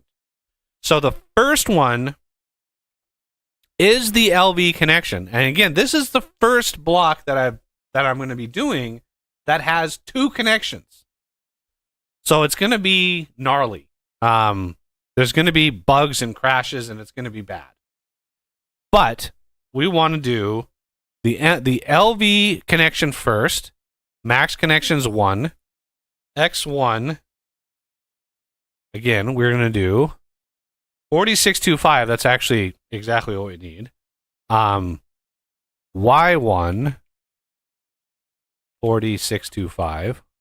Z1 is 0.8125. Now X2, again, 0.59375. this is 0.59375, and this is 1. Okay, rotate. You don't touch these. This takes that box. It takes those coordinates, and if you're looking north, there's no change, right? If you're looking east and you place that block, it takes these coordinates and it rotates those, 270 degrees, and so the bounding box rotates. Otherwise, the bounding box would not rotate. Right, there's a bunch of code. I had to put a bunch of code in here using the base game stuff to rotate that bounding box. Otherwise, it wouldn't move. Right, if I didn't have the rotate, it would not move with the view of the player. So for the first time ever, we're going to take this and we're going to add a whole nother section. Remember, index goes up. Unfortunately, I have to put an index in there. Because I need to make sure the index is right, because the game could load these in opposite order and it would scramble the internal index. So you got to just make sure the index is right. So this power tier is going to be MB, and again the coordinates. So let's do this. That's actually the same. We're going to cut, paste, cut, paste. That's exactly what we needed. That's crazy how the coordinates of the blower are almost identical to the transformer. 4065, yeah. So 59375. We're going to take this, cut, y is going to be 1, and do that, 0.59375. And there we go. Now, this thing should allow an MB connection. I say should. You just don't know. Now, we want the block. Remember, this is going to definitely need its own custom block because there's multiple wire connections and there's possibly other shenanigans that have to do here. And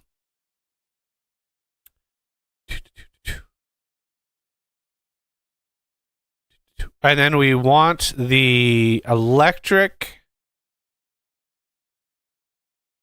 Yeah, see the entity behaviors. This is what interface. This is where the power system comes from. So this will be true for both sides of the network. What I think I'm going to do is this will be a storage. Can extract power, true. Can receive power, true. Max power 1,000.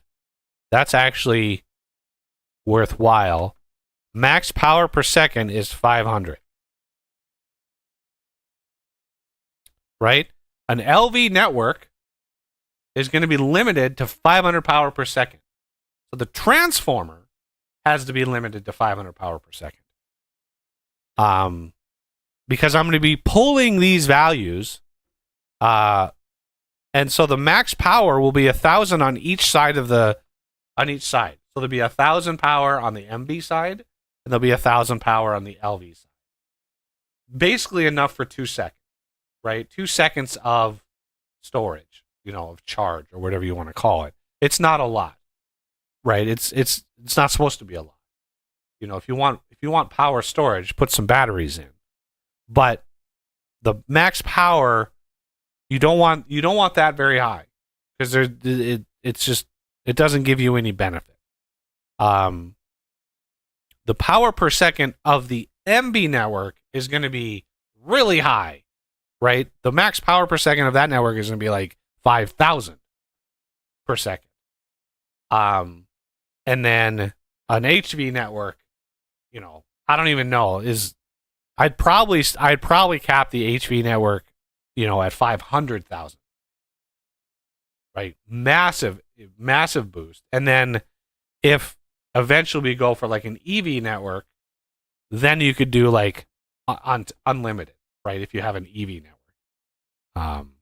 sky's the limit. But for now, we are going to keep this at 1,000 max power per second. It's going to be a storage entity type. Now I think, if we look at electrical entity type,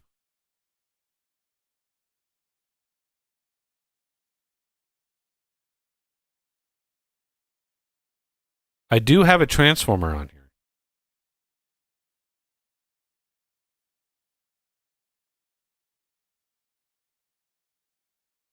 I really tried to design this to, be as extendable and moddable as possible.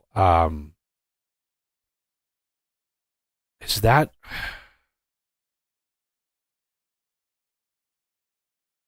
Do I really, really need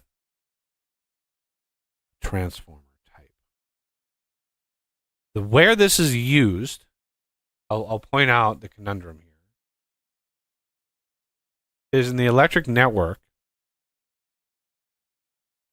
right? It tracks producer nodes, storage nodes, and consumer nodes. It's not tracking transformer. And a transformer in this instance is just something that, it's like a capacitor, right? Or a limiter. It's like a valve.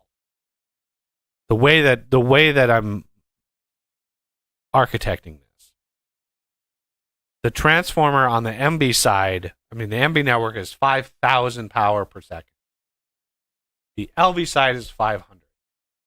And the bridge between those is the transformer. So it's like a valve where you have a giant pipe of power, and you have these little valves come off that say, oh, only a trickle, only allow a trickle through here.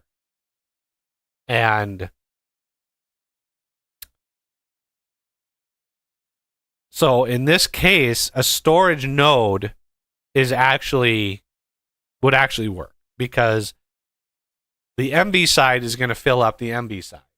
The LV side is going to fill up the LV side, or the transformer itself is going to fill up the LV side. Right, it's going to draw power from the MB side. Although the problem now exists, or the question now exists, do I...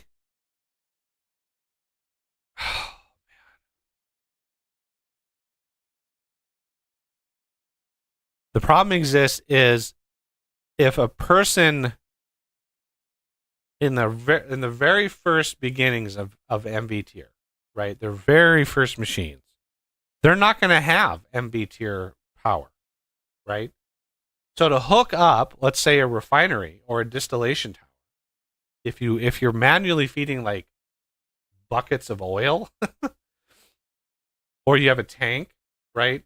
You go and you fill up a tank, like a steel tank of oil, bring it back to your base, and you're trying to refine the little bit of oil that's in the tank.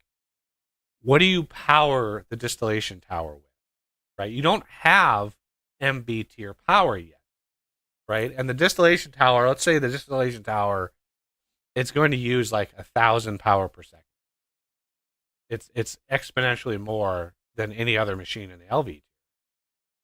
And the base distillation tower would use like 1,000 power per second. That's 10 LV generators, or roughly 8 or 9 LV alternators, right?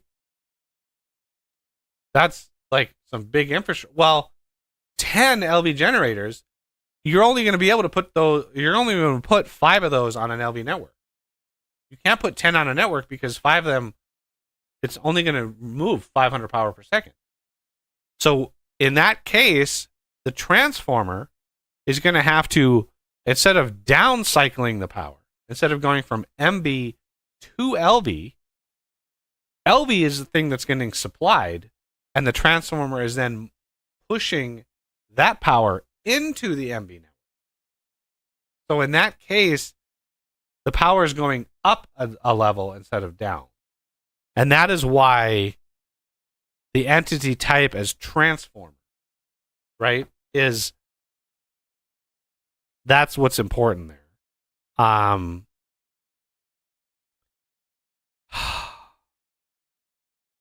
so I was discussing this with somebody in Discord here the other day, and they made the suggestion that when the power goes up a level, right? If you're not directly generating MV like the diesel generator would, if you're not directly generating that power, if you're producing LV power and moving it up, having a loss, right, a baked-in loss of like whatever percent. So that way, the incentive would be to move into or MV generated power as soon as possible, because you would lose, let's say it's 10 or 15%, right? So you have if you have five LV generators on an LV network producing 500 power per second, and there's a 10% loss, right? That would only give you 450 MV power. Okay. Which, like, some people might yell at me and hate me for that, but I like that idea of having that loss, because it makes like the diesel generator that much more attractive to give you that 1,000 power per second of, direct MV power. Which, I mean, you're looking at one diesel generator being worth over 10 LV generators with that loss. So it's like a 10-to-1, 11-to-1, like flat benefit. I like that idea. So how would I, if I change this from entity type storage to entity type transformer, I will have to recode the update tick, and I would have to start tracking. See that I'm already shoving the transformer type into storage nodes. Okay, so if I'm already doing that, I could make this a transformer. And you have no idea how many times that I've wanted to make the transformer joke this whole stream. More than meets the eye.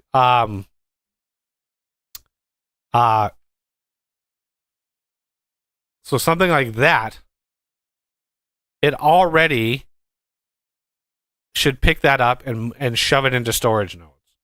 So that's actually nice.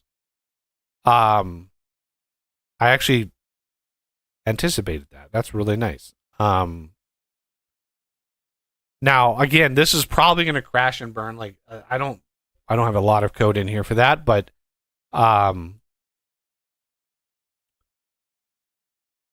okay.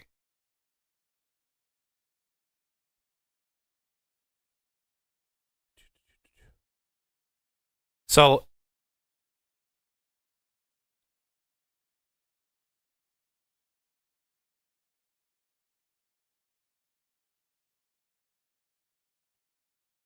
with that, I think that having a single pool of power like, you don't need two pools of power. It's essentially a battery that has two connections. Batteries, they're a very simple machine type, but it only allows one connection. There's only one node. You can only connect it to one network. That's it. A transformer is in this instance, a transformer is a unique type of battery where you can bridge, you're bridging two different networks, but you're limiting what the power per second is. So yeah, it's essentially a single battery with a single pool of power that you're both either supplying or drawing from. So the MB network will be able to look at this transformer and pull power from it or push power into it. And an LV network will be able to do the same thing. If you have an LV network that you have machines on, but also generators, and the machines are all sleeping, they're not actually consuming power, the generators could be pushing power into a transformer that then is shipping that power somewhere else. And right now, I don't have any code. There's no loss of power over distance, because that would require way more calculations, and it would add a layer of complexity onto the network. Just having a constant loss of transmission means that you basically would have to calculate where every node is and the distance between those, and distance calculations, you don't want a lot of distance calculations, and you would really it makes it messy. And I think it would, for how little percent you would lose over distance, I just don't think it's worthwhile. And that would be easily balanceable by just reducing a little bit of how much power you're generating. But yeah. So having this connect here, and then having this one down here, this is the first block that we've actually got this going. Okay, so transformer is already included in my calculations here. I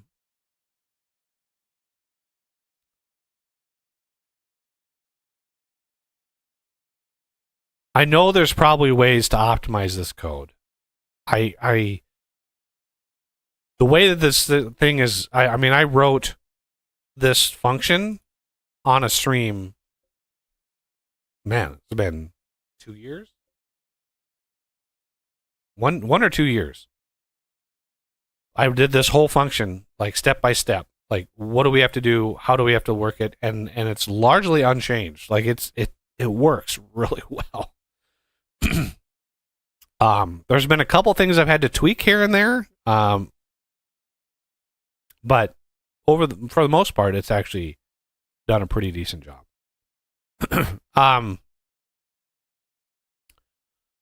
Okay, so we want a custom block.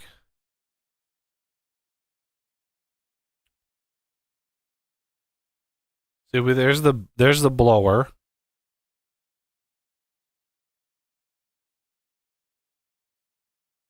I want to see if do we need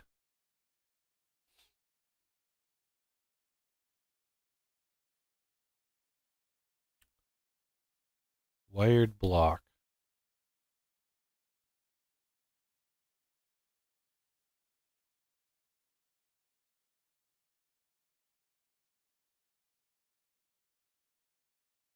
This is code that Blue Lightning put in to register recipes and stuff, but obviously there's going to be no recipes for the transformer. I don't know if we need. No, we're probably going to want.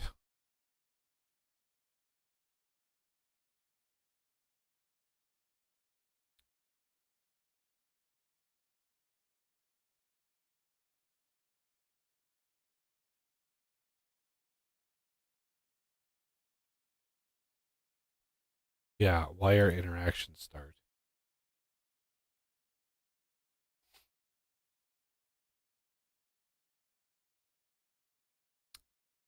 Okay, let me just review this code here. Can attach wire.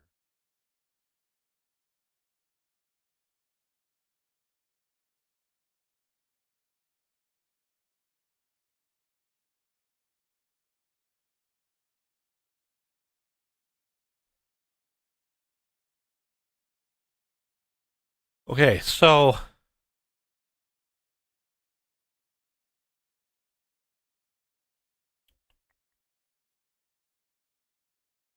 I don't know if we need a custom block type for this. Like electric block. I mean, yeah, we need a custom entity, but we don't. I don't know if we need a custom block. Um,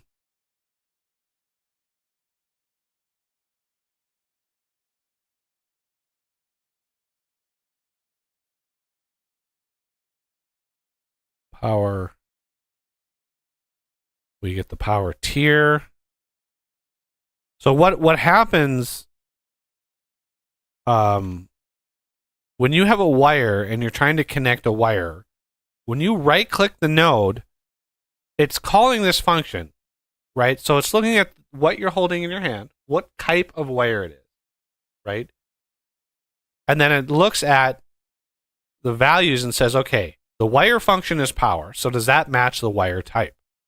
And then because it's an electrical wire, there's another subsystem there that validates the power tier.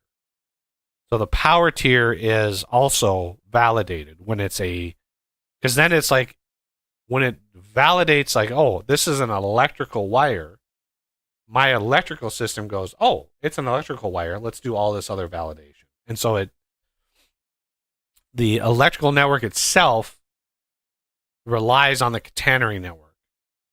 So if you did a signal mod, you could do signals. There's wire types in the catenary mod for signals. I did red and green signal wire.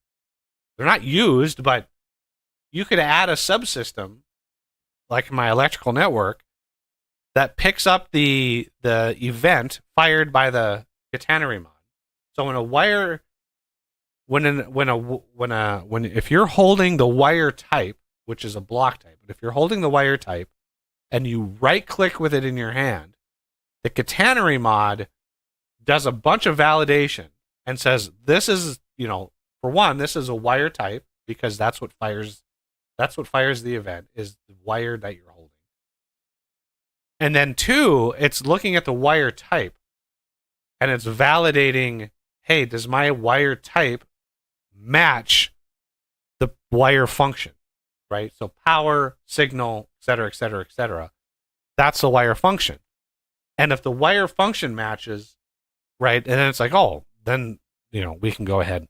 So you could create a system, and then the reason I did that is eventually you would be able, after a big update to all the machines, you could add another node, another wire node onto the machines that would be the signal wire that would allow you to input and output signal values and have a whole subsystem for signals where you'd be able to like read what's in the machine and write what the machine is doing, just like Factorial. I just want to make that clear. Like if you're a signal person on Factorial, that's what I was going for, because it's such a powerful system and it's so straightforward that you could easily replicate the Factorial signal system with the mod. Like you could easily do that. But well, I shouldn't say easily. It could be done. I made space for it, so it could be done. Okay, so I don't know, why do I have a separate?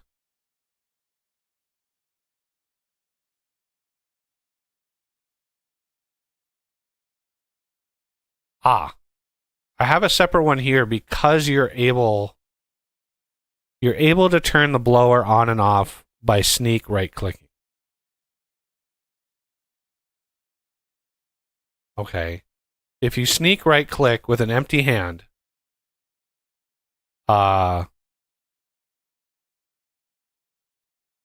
you can turn it off.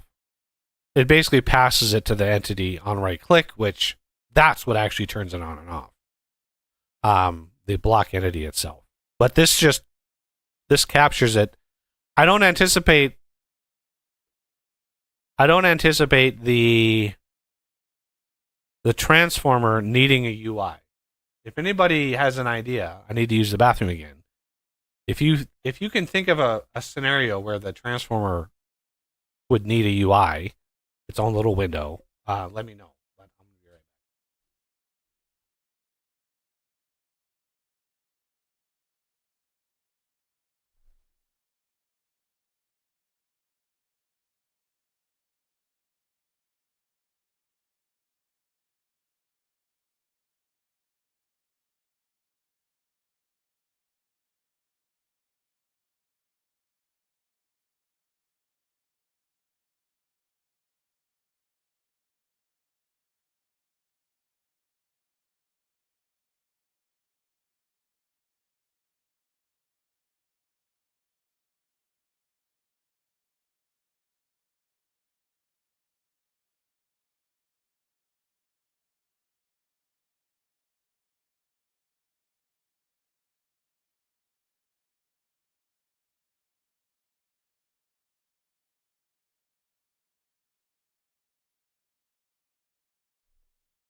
Okay. Let me catch up on chat. Should I try to make a refrigerator? I mean that's one. That's one. You could do a whole kitchen, like refrigerator, stove, electric, like all of that. You could do, food processors, like go wild. The main thing I wanted to do with Vintage Story is add, have a mod that enables other people's creativity, which is why I'm not doing all the things with this mod. Right? There's a whole host of things you could do. Farming, right? Have farming machines, tree farms, right? Think of like the big Minecraft mods, like thermal expansion, applied energistics, or refined storage, blah blah blah, whatever. Those mods, like, yeah, that's what I'm trying to enable. And granted, the MB tier is going to introduce machines that add another level of advanced materials that you could integrate into your crafting process, right? So one of the machines in the MB tier that I've planned is it's like a temporal crafter that will only enable itself. It will only be usable during a temporal storm. Okay, so the temporal stability or the temporal crafter will be able to take material. Let's for now, right now, I've only have planned two things: steel and gears. And guess what? During a temporal storm, the machine will exist in this like temporal flux and be able to craft temporal steel and temporal gears. Right? Temporal gears are going to be like a much longer craft, so you're not going to be able to craft hundreds and hundreds of them, but you're going to be able to have a trickle of temporal gears. And the temporal steel will be a much easier craft. But the reason I mentioned that is somebody had posted like a bug where the temporal tank, right? The temporal steel tank was like not working right, and I'm like, that is not a thing. Like, I don't know how they got it. There's no recipe for it because temporal steel there's no recipe for that. It's in the mod. You can find it in the mod because it was in QP Tech, right? So I had to bring that stuff over, but the intention is in the MB tier, there's going to be a temporal crafter that's going to be fairly power hungry, but will only be active during a temporal storm, right?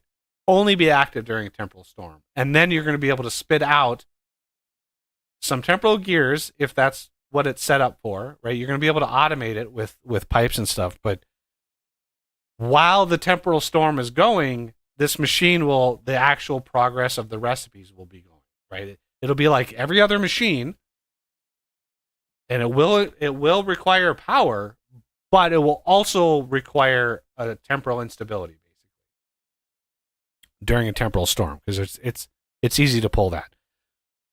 And then the other plan, right? Because that allows you to then craft, and the sky's the limit on that. Like if you could put cheese, right?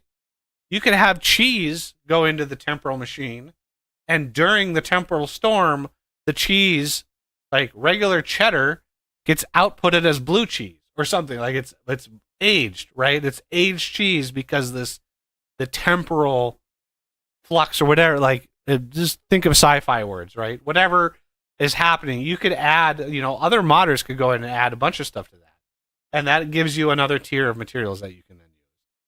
That limit and gate the tier after that, right?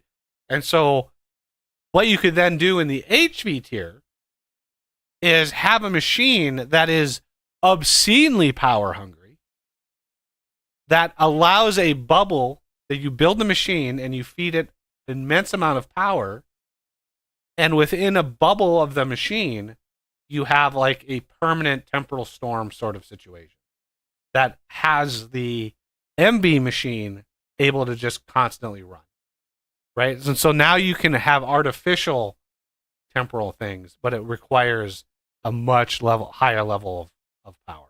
So things like ideas like that, I want to do to provide the crafting components that other modders could take and say, I want to do an applied energistics like mod, but I don't want to do any of the power gen. I just want to do inventory management, like drives and all of that. And then you could have the vintage engineering providing the power and some of the crafting components. And then you could just take that and just go, I'm going to do an AE system and not have to worry about power. And all you would need to do is add, like, you'd have to base the power interface. Like the applied energistics has the energy, right? It has the energy acceptor. You could do the same thing. The energy acceptor would be based on an electric block, right? The base class would be from Vintage Engineering, electric block, and it would have the behavior, right? You have to have the behavior, electric, and now you have an interface that allows you to pull power in from the Vintage Engineering power. That's all you need to do.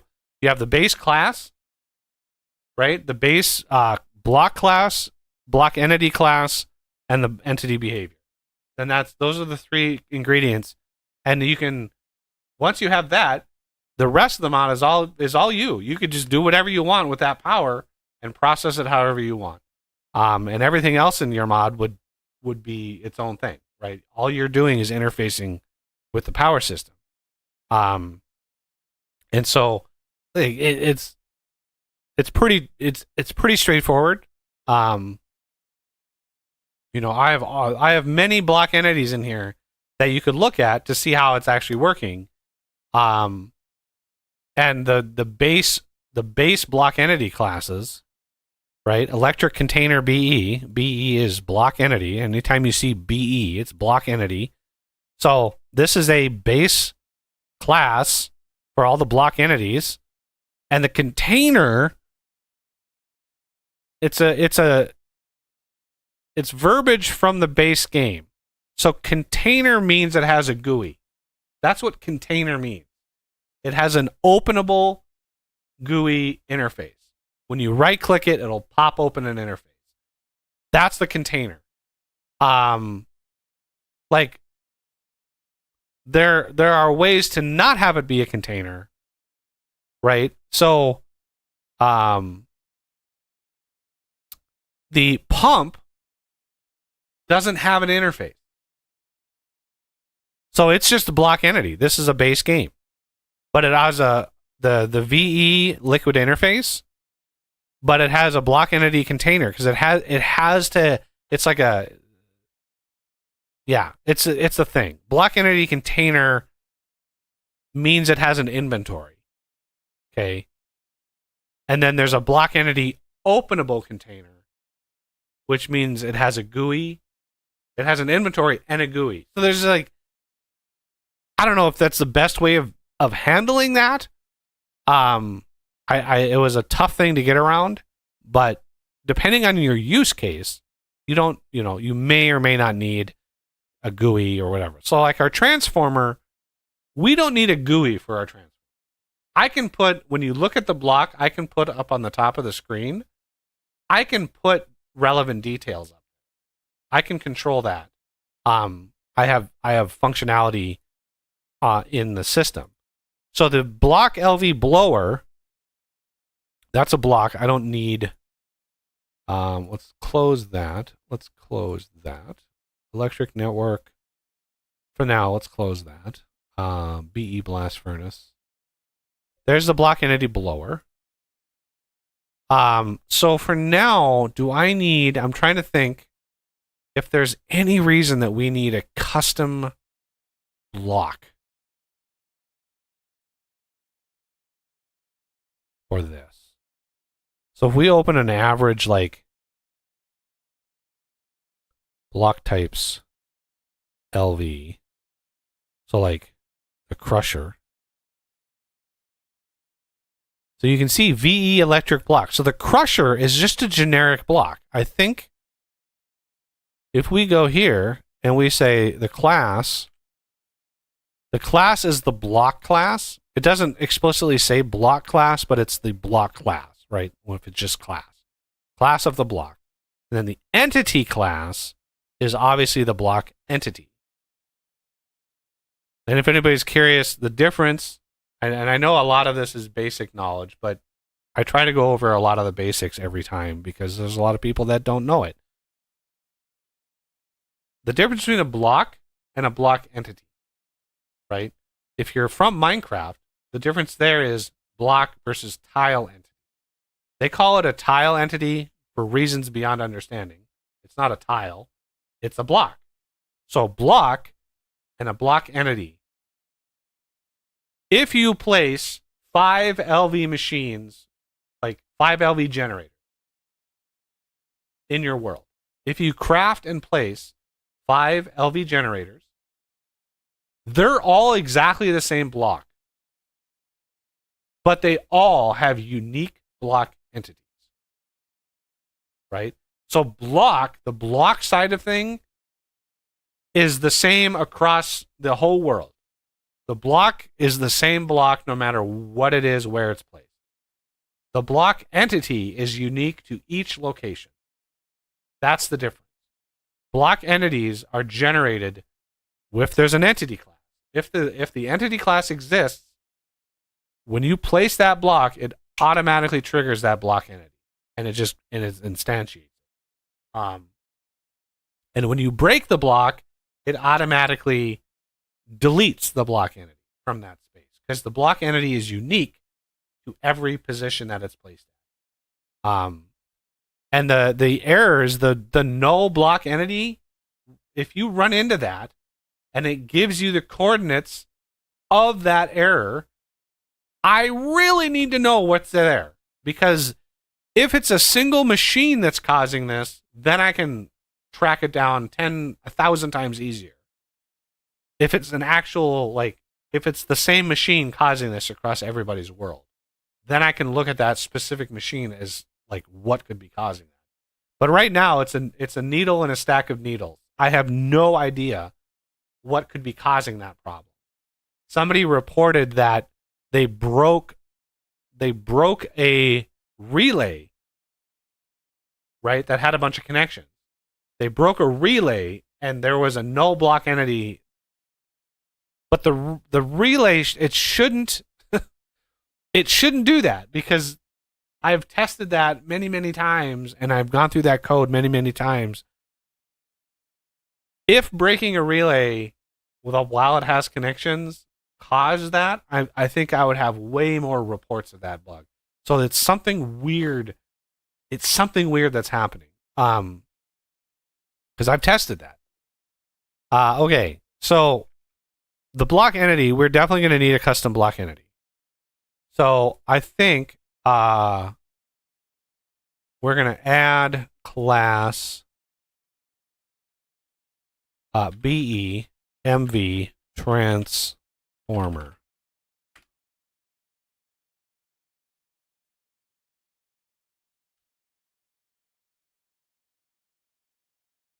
And then this.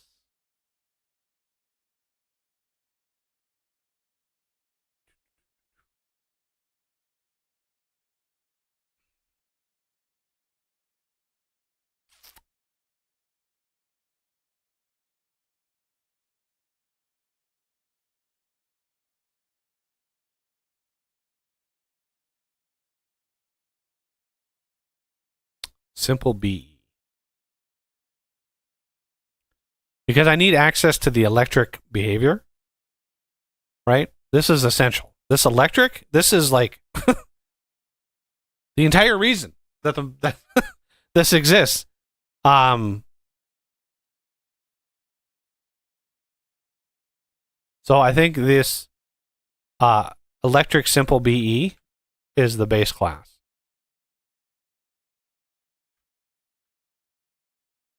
Okay.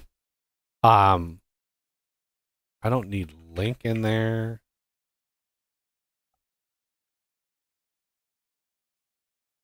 BE block entity again. BE block entity MV transformer. Okay. A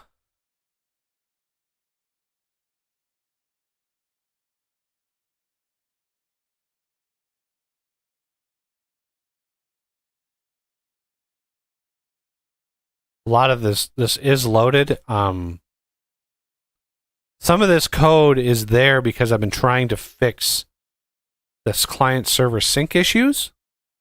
So in a block, when you have a machine down and you leave the area and the chunk unloads, I had to do a bunch of work to make sure that was very graceful. Because I originally thought that's what was causing the no block entity, is it was trying to tick in a chunk that wasn't loaded yet. So there's it's hard trying to fix a bug without causing more bugs. Let me just put it that way. It's really difficult. Okay, so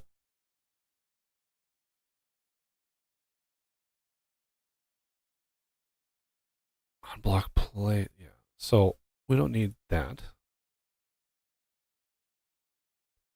I do want to get this though.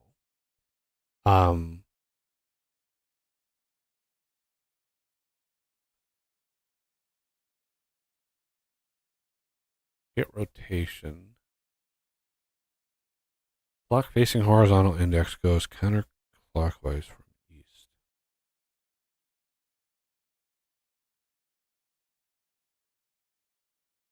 Interesting. Okay.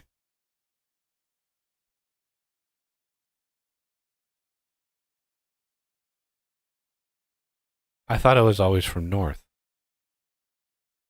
Block facing horizontal index. Go. Okay. So I guess I'm gonna need that.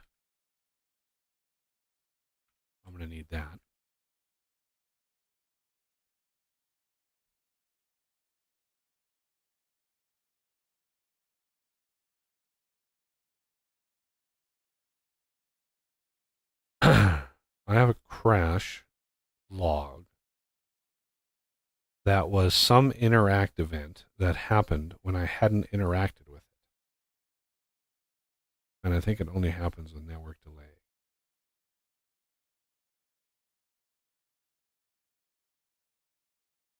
Well, what was it? I don't know what it was. You got to be like, what is it?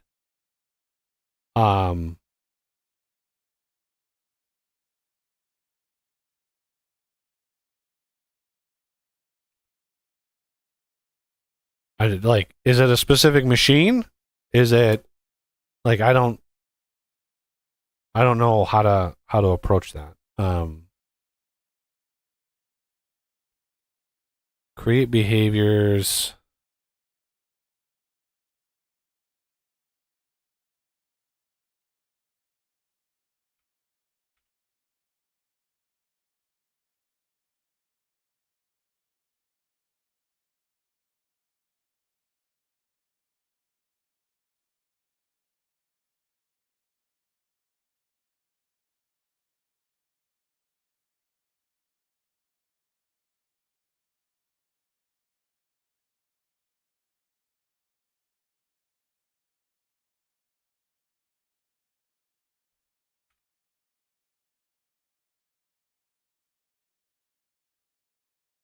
Oh, I don't need.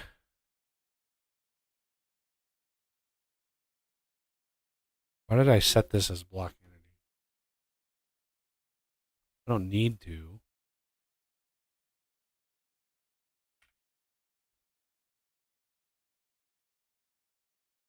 I have a bunch of. Why did I do this?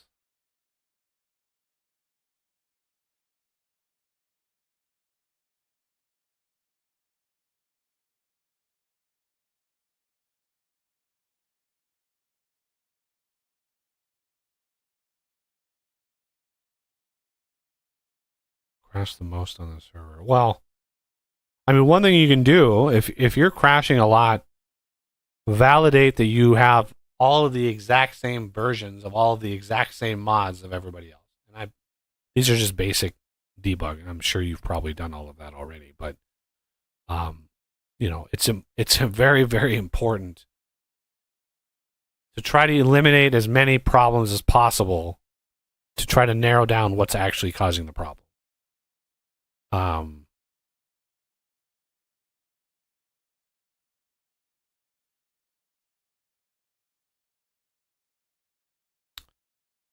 okay, so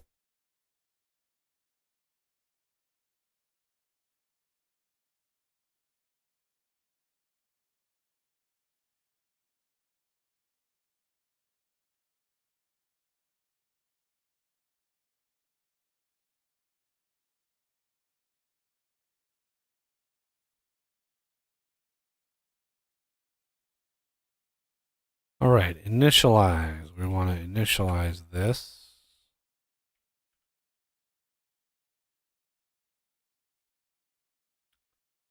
All right, let's do.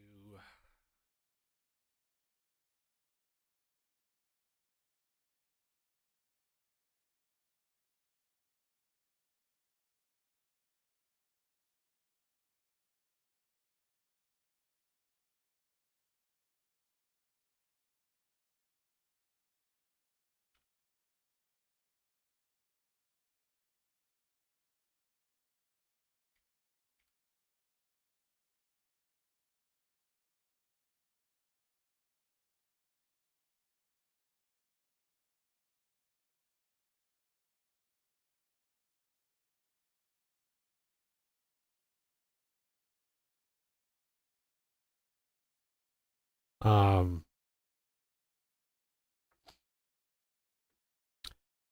yeah,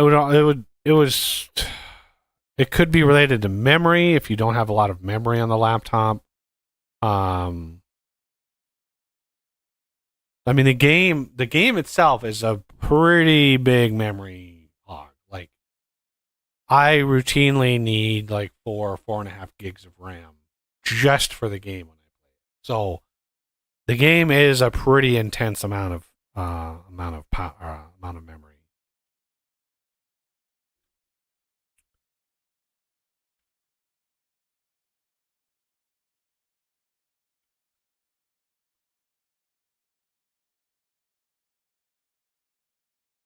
Okay, I need.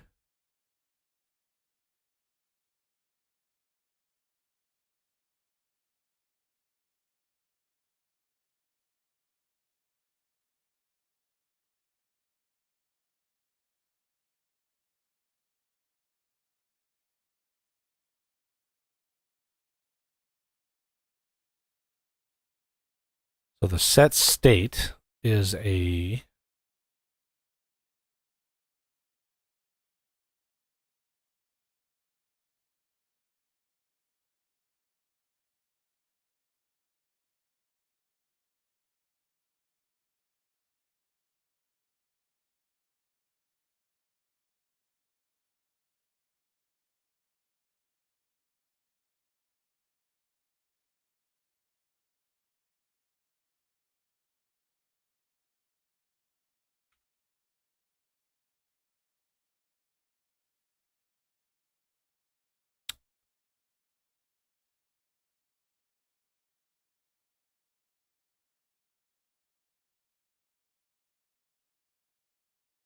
Hmm.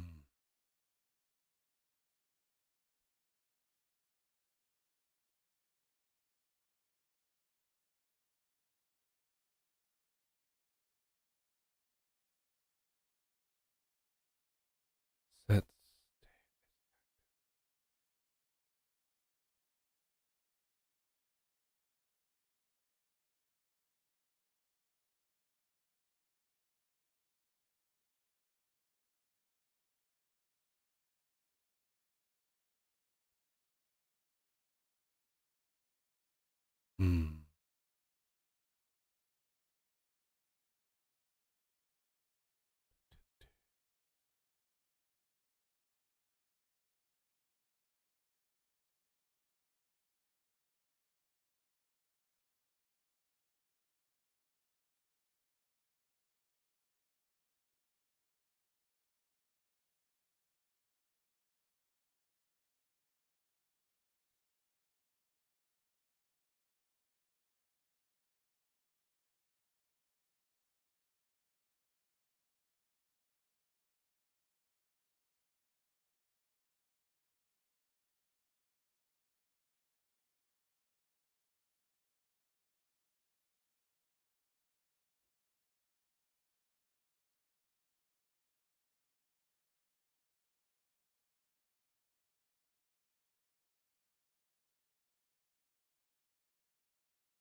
Okay. Yeah, it's one of the reasons why like, I wish adding a bunch of debug tools was, as interesting as adding new features. Because, yeah, setting aside 6 months to put a bunch of really robust debug tools in the mod, it wouldn't move the needle in terms of like mod features, but it certainly would help squeeze out all the bugs. Um, it's just not very, it's not a sexy change log. It's like add a debug, add a debug, add a. It's like nobody cares about that. Unless you have problems, right? Unless you're crashing. But if you're crashing on the client server thing, right? My next question is, are you crashing in a single player instance? Right? And all this does is take a lot of time to sort all this out, right? And not everybody has the amount of time. So if you're connecting to a server and you're crashing like a lot, the next thing is, can you load a single player instance and play a world? Not a creative world. The same, right? Take the same situation that you're connecting to on a server, and you just connect to another world with the same settings or nearly identical settings with the same set of mods on a single player instance. Do you still have the problem? Number one, right? This is a list of like Boolean operations. Do you still have a problem? If no, then there's something weird going on with the client server communication, right? There could be something weird going on there, which it itself might be a problem. Or if you are still having a problem, if you're still crashing on a single player, then it would become, do you then crash with only something like vintage engineering loaded, right? Creating another world that's just a test world that you have the same world settings as the other single player instance, but the only mod you have enabled is vintage engineering, right? In that instance, can you still create crashes? Because then it's like that would drill down and give me exactly like what's going on. Because it's really like there are some people that have hundreds of mods installed on their game, and God only knows what kind of weird interactions those mods have. Because not every mod author tries to code their mod to not break everything, right? And I have really tried to not break things with my mod, or at least as gently as possible to alter base game stuff. Not like destructive, but just like tweaking the balance a little bit, sort of like I did with metal plates and ingots, right? Because I introduce a way that allows you to craft a plate with 1 ingot rather than 2, and that people were complaining and saying this is it's an infinite money glitch, or it's an infinite metal glitch. Once you have a plate, you just convert it back into bits, and then you just make more ingots, and then you just keep doing that over and over and over again, and you have infinite iron and infinite copper. So I went in and I made a little tweak that makes plates break down into 1 ingot's worth of bits, and that helped fix that exploit. So that's an example of a way that tweaks the vanilla without breaking it entirely. Whereas some mods out there flat out remove vanilla things from the game completely. I think that the wild things mod, or the wild whatever it was, completely removes the axe head, the vanilla axe head, for some reason. Completely removes it, and so the crafting recipe for my log splitter broke. It crashed because it was like this damn mod removed the axe head from the game, and it was like, okay, well.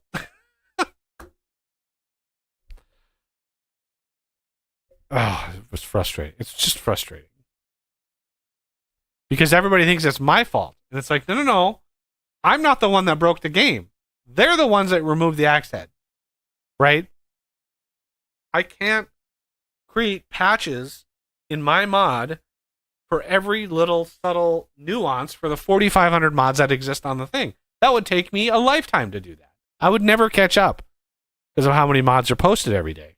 I loading and testing, and it just would take so much time to try to figure out how other mods are breaking mine.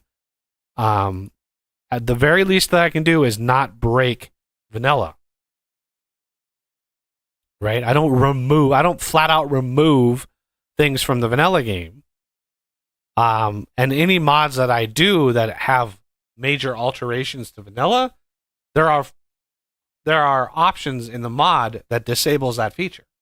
So like the flexible tools mod, there's a feature of that mod that rebalances or redoes enemy harvesting, where like drifters and all the enemies just automatically drop their stuff, right? And so I have to do some major edits to get them to do that. But there's a flag in the config that you can disable. You can disable that feature. So if somebody's running into that problem that another mod is trying to edit that exact thing, you can disable that feature in my mod so it doesn't do that anymore. So it's I try to cover those bases.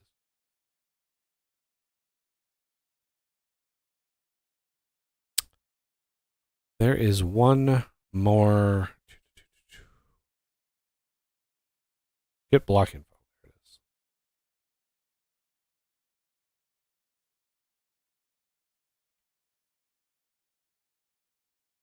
Okay.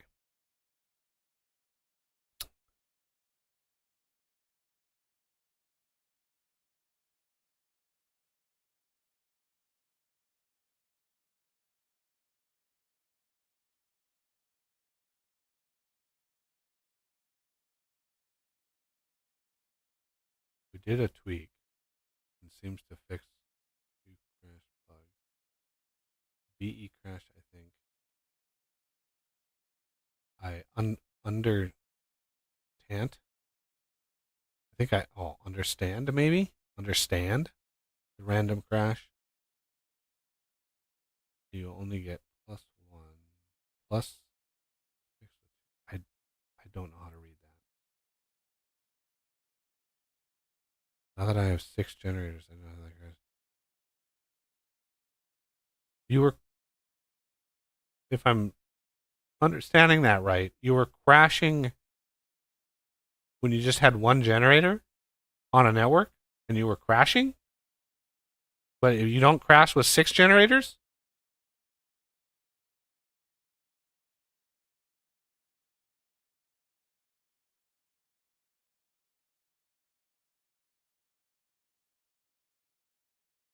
So there's some debug stuff that I have already in the mod. When you connect wires, your machines, the relays, when you look at it in the top of the screen, you have the block info, right? What am I looking at? In there's a bunch of values. One of those values is the network ID, right? The ID of the electrical network that's connected to that block. So one of the things to verify, one of the reasons that exists, right? That ID is to go around to all of your machines, everywhere that's connected with a wire on that network, and validate that ID is the same, right? So let's say the network ID is 5. Every machine and relay that's connected to that should have that ID equals 5, right? So that's one thing to verify is every machine on the same network, right? Is every machine on the same network? That's important. Because if one of those machines or more, one or more of those machines is reporting a different ID, that's a problem. Then it would be like you need to get the wire cutters, break the wire, well, basically right click the wire on the machine to break the wire, which severs the connection, and then rewire it to see if the ID then gets taken, right? Because what could be happening is on a client server, there could be a weird sync issue, right? The same code is running on both instances. The client is just kind of a dummy client. It's not really changing anything. The server is actually the thing that's changing stuff. So there could be some weird, insidious sort of bugs with that. I haven't done a lot of client server stuff, so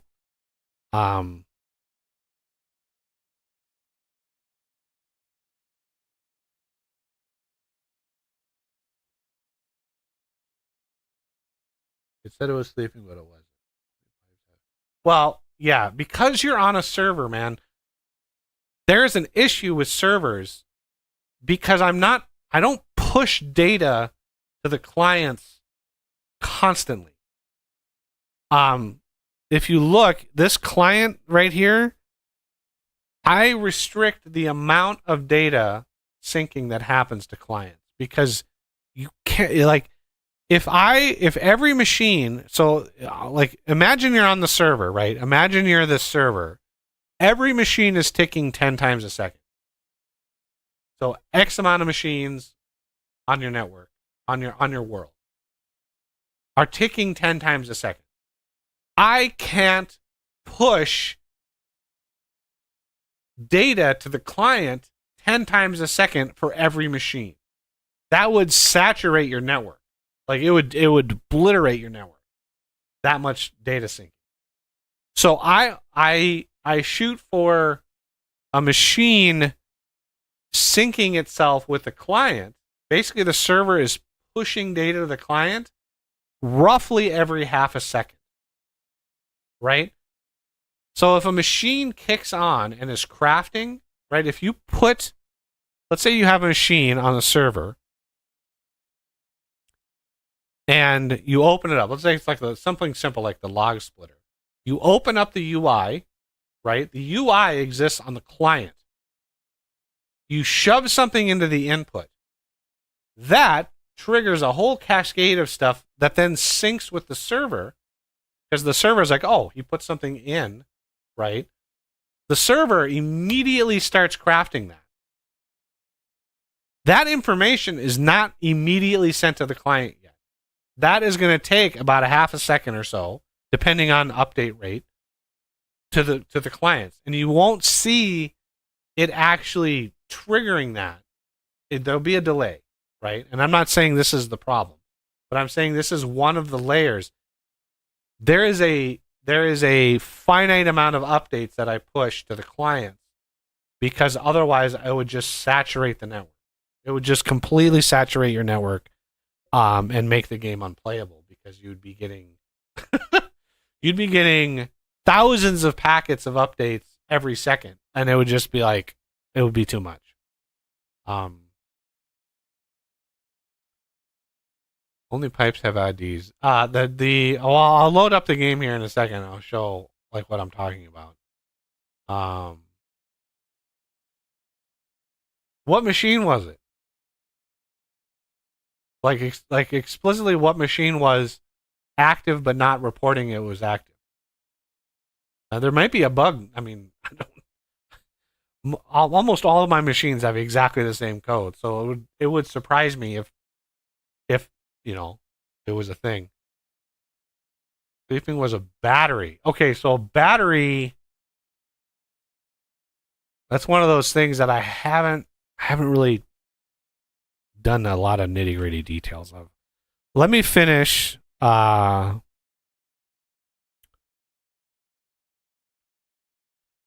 me finish this. There's no animation on this, so this really doesn't matter.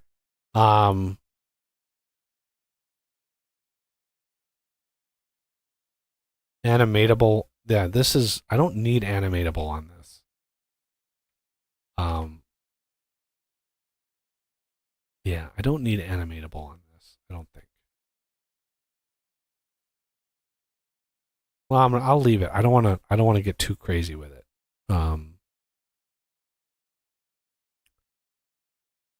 If is active.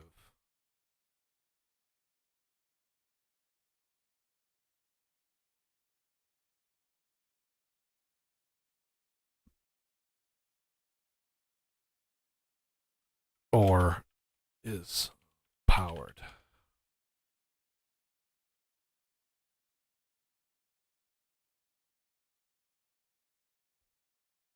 Okay. On SimTick, we'll deal with that in a second.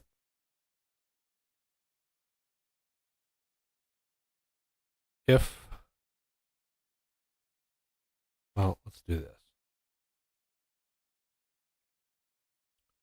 So this is the call here. Get block info. This is the call that actually prints that stuff on the top. So this append line is a carriage return basically. Okay, so I want how much power long power current power. Well, percent full.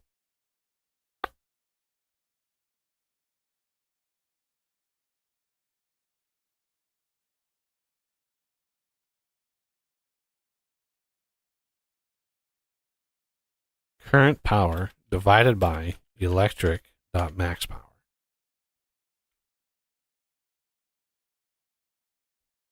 Right? So if we look at this, max power is 1,000. Let's say we have 100. 100 divided by 1,000, that's 10%. So this would be double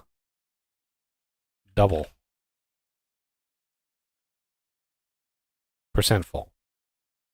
And then we have int whole percent equals percent full times 100. Okay.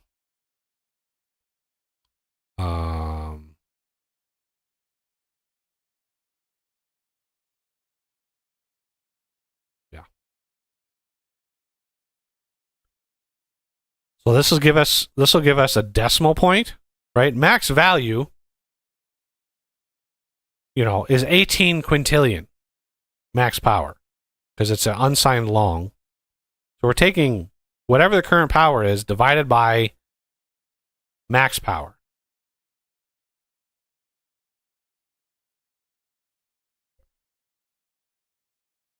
And then the percent of that where I'm getting a number.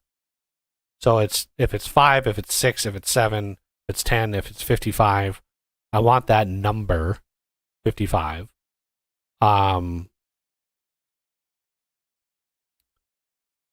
And then if we do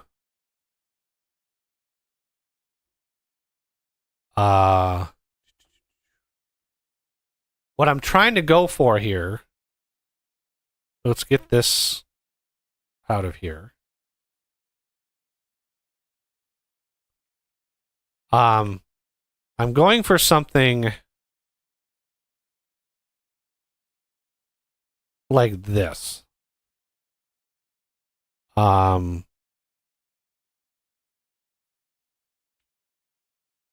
damn, if I could actually write on the keyboard.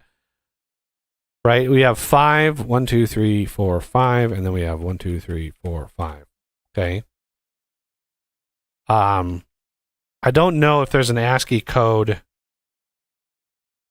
Like, I don't know, would 0 be better to do here? Like a decimal, like, I don't know, what would be the better key to use?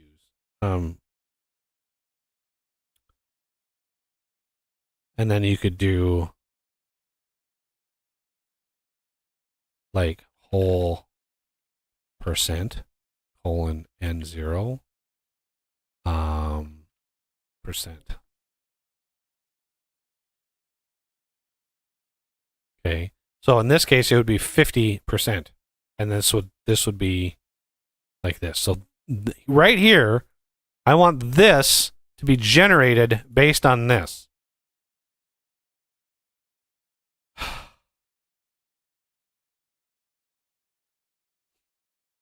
While I'm streaming, I don't allow just anybody to come into voice. I apologize. I can't. I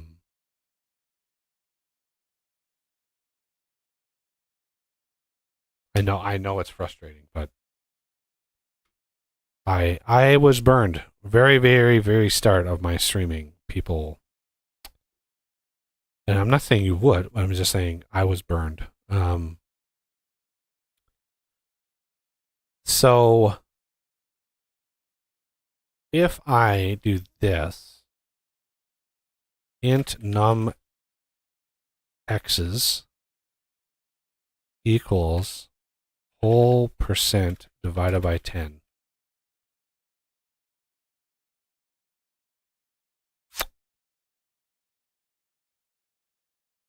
Right?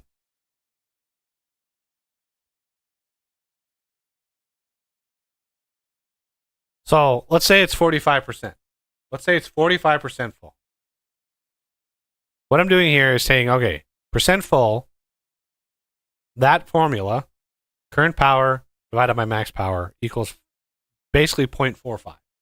That's what that does, 0.45. The whole percent takes 0.45 or multiplies it by 100. So whole percent is now 45. Then I'm taking that and dividing it by 10, which is the number of x's, which is 4, which is the number of x's. So then we do string x's equals, there's probably a really clever way of doing this. String x's equals empty for int x equals 0, x is less than num x's, x's plus equals x.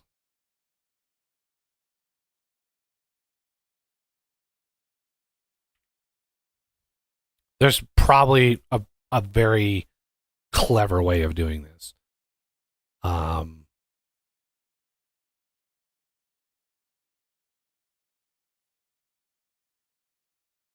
mean, I'm only going to do it up to 10. I could just have a giant case statement that's just case 1 to 10, and just like this is this is all we would need. So that would look like case. No, this would be switch num x's case 0. Let's do this.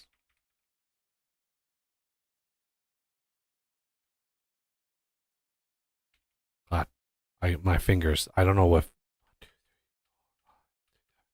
10, right?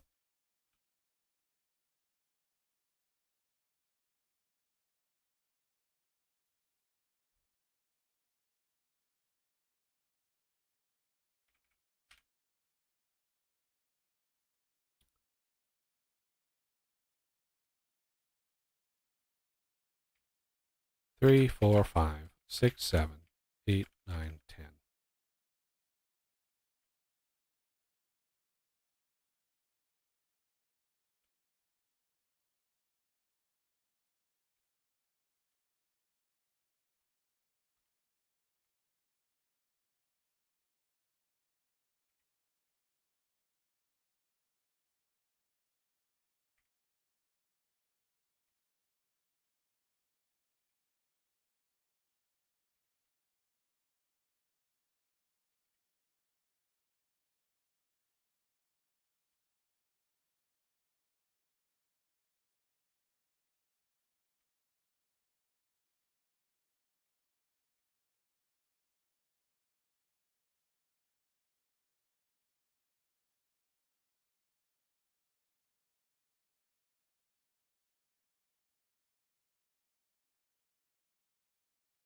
Yep.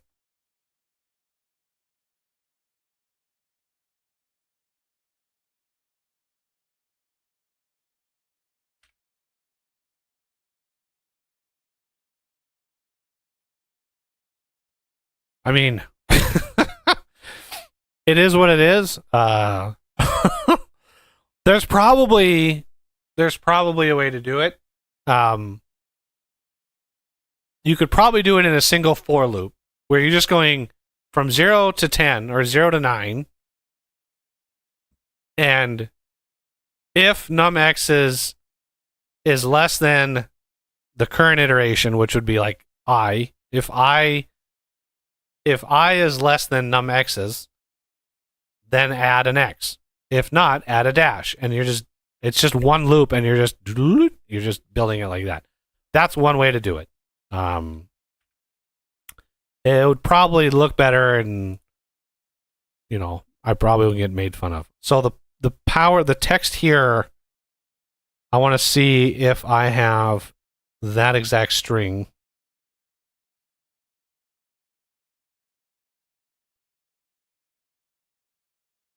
Which I probably do.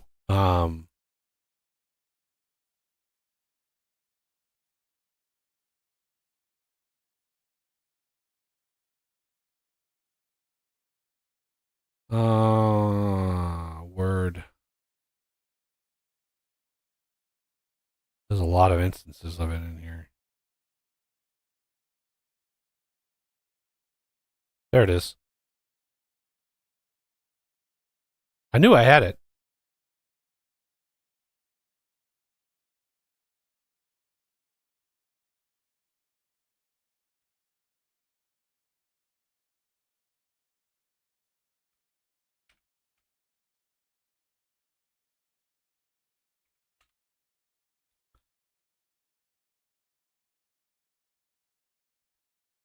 So power with the x's and then actually print out the percent as a whole number. And n0 just is number with 0 decimals, just the number. So that'll print up that little box at the top of the screen. That'll print out like how much power is in it.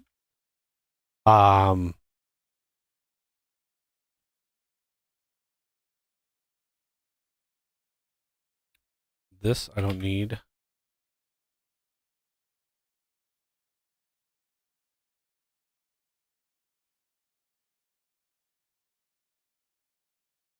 Threading I don't need.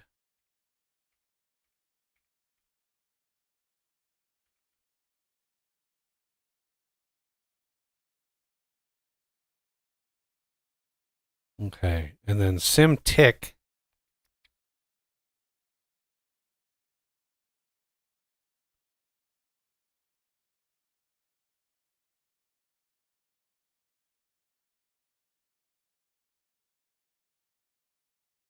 Hmm.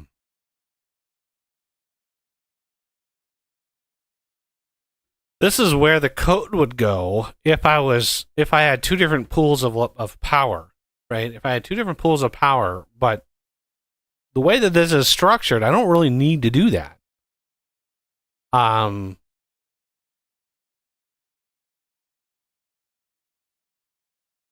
don't know if I need this to actually tick,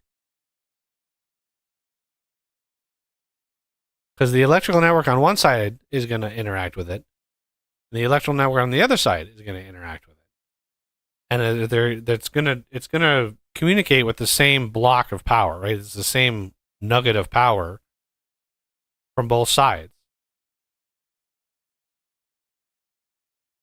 That'll either pull or push power into it, sort of like a battery.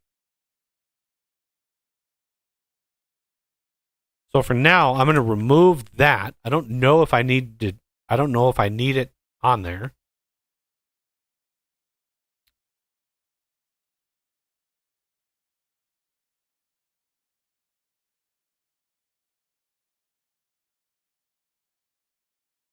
Um,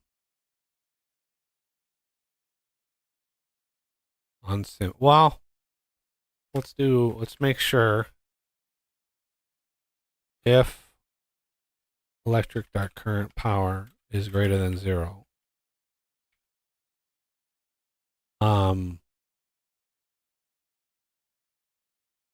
Is powered. Jesus. It's true.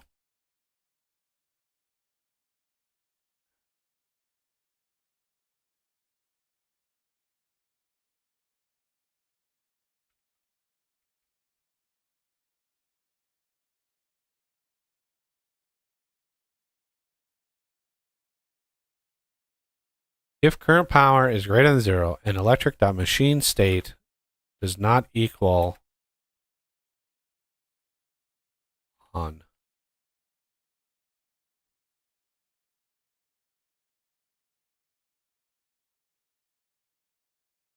No, on. This is one of those things that this needs to be on basically all the time.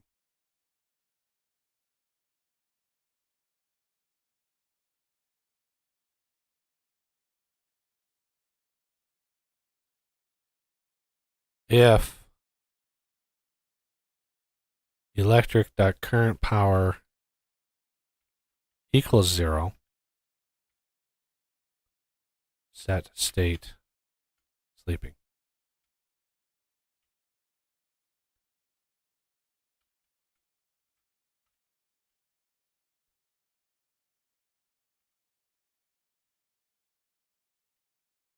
Um,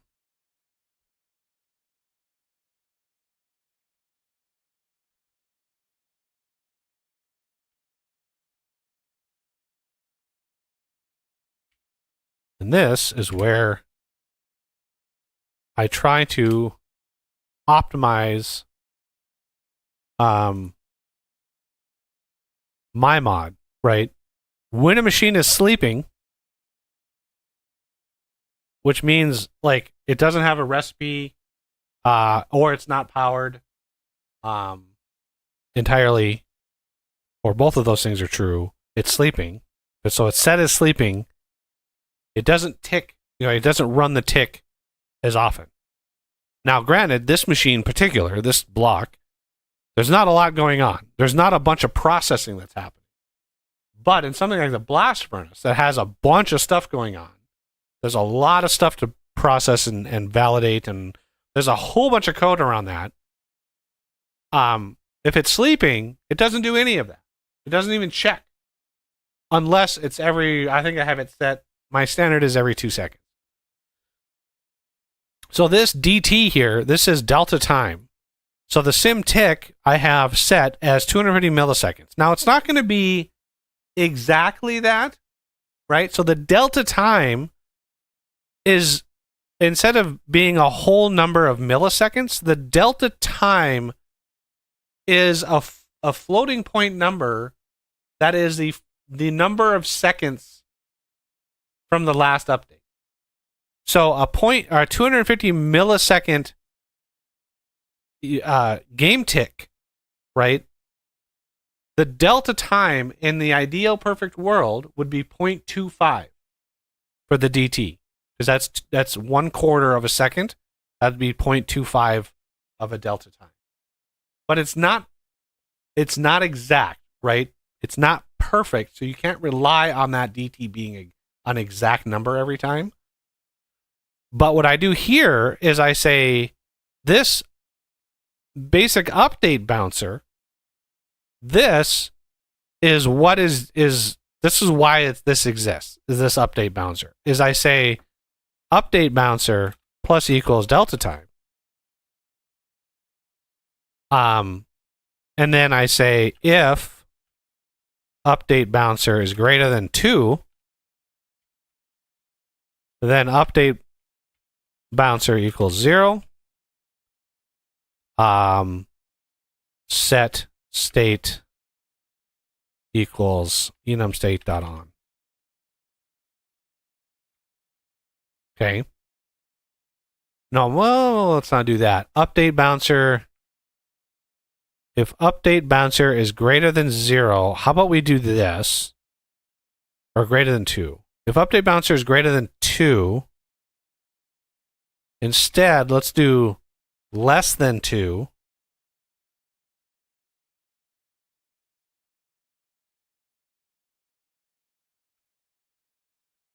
Return. Right? If it's less than 2, bounce out. Right? If it's greater than or equal to 2, it won't go in that if to return. It'll skip that. It'll come down here and go update bouncer equals 0. And then run the rest of the code. Right? So we are already in the sleeping state. If the update bouncer is less than 2 seconds, then return, because we're sleeping. Return after, But if we're greater than or equal to 2 seconds, which means we want to check, then reset the update bouncer, which would trigger this again. But because we don't return, it's going to process the rest of this, and we're going to go, okay, if current power is greater than 0 and we're not on, which is true, if we're sleeping because we're out of power and suddenly we start getting power, this section is true because current power is greater than 0, but we're not on for some reason. We're sleeping. So that way we're now powered, we're active, and we're set and state on. Right? If we're still out of power, then ensure that we're sleeping, which we already would be. So the set state really wouldn't run because it's if machine state does not equal state. If it is equal to state, then it's basically triggers. Now I'm not really right now doing any of the client update, because there's nothing. Well, yeah. Let's do client update milliseconds. We are going to need to push data to the client. So,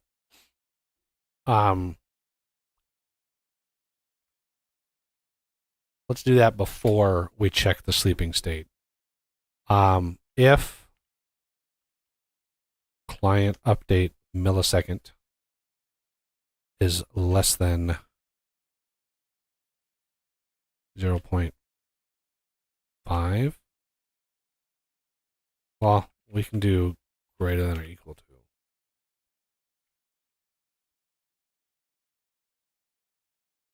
Mark dirty true.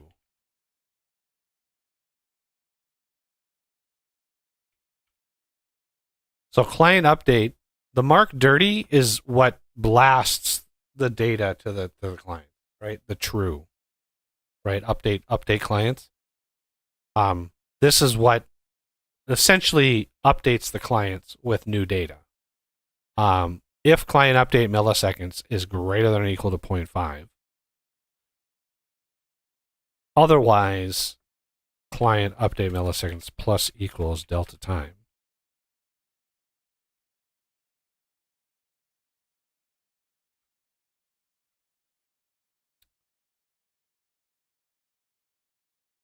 That's a long.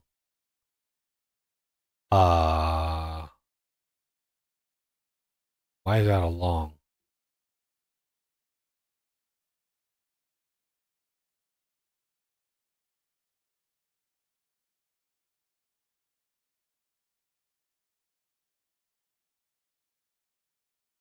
There it is. That's the code I wanted.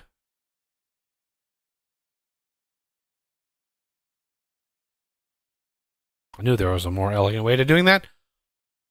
So essentially, there's a counter in the back when you're playing the game. This is the craziest thing about computer games. I remember I learned this years and years ago when I was starting to mod games. In the background, when you're running a game, there's actually a counter of like what millisecond you're on. Think about that. A millisecond. There's 1,000 of them per second. So every second, this counter is adding 1,000 to its number. So behind the scenes, this value is just constantly increasing. So the game engine is how many elapsed milliseconds are like have counted up, and I'm basically like pulling that value and saying, hey, after we hit 500, which is every half a second, then update the client. It's crazy. It's crazy that is a value behind the scenes. My God, I just couldn't imagine.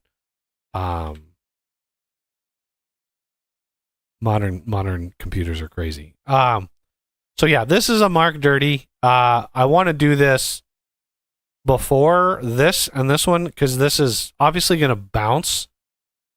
It's going to bounce out and not update the client very often. Now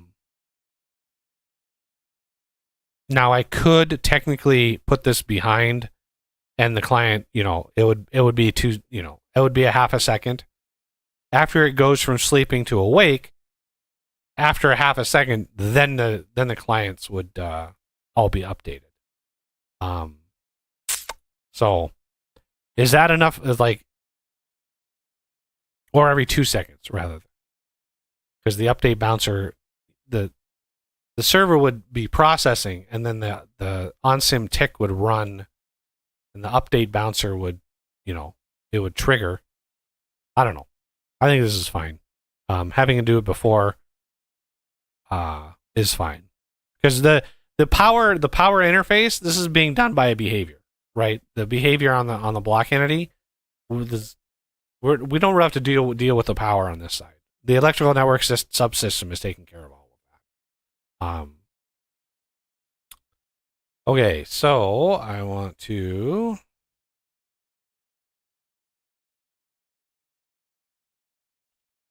up the version.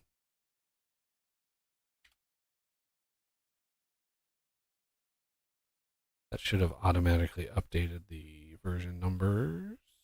Yep. And I did update my game to the latest version, 21.5, I believe. The other thing we need to do is we need to register this block entity, right? We need to register this block entity with the game itself, which is where the mod comes in. That's one of the main the main things the mod does is register, right? It registers the blocks, it registers items, it registers block entities, all of that stuff. So we want to do api.register block entity class be mv transformer, which is the type of transformer. Okay, so this is registering with the game. This object binds to this string, which this string is what goes in the entity class. And that's how you take these two systems and you push them together. Is you just now when this entity is created, when you place this block in the world, it takes this string and says, what object do I make from this string? And that's what this call does, is it says, if you encounter this string for the block entity, then you want to instantiate one of these objects. And this binds to the type, and this binds to the string. So VE, I just ensure everything is prefixed with VE, because I didn't want to butt heads with any other mod that could potentially add stuff with my exact name. Okay, so this binds that. The block, we're using the simple block. There's not a special block here. Now I'm still expecting this to crash. Like I don't think this is gonna work. So it would not surprise me if this did not go well.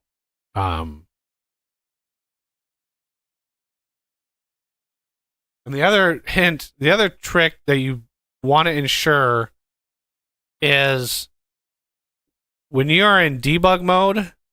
Oh, it looks like there's some poultice. Might have some. The only mods I have on my dev environment are mine. So I think most of mine.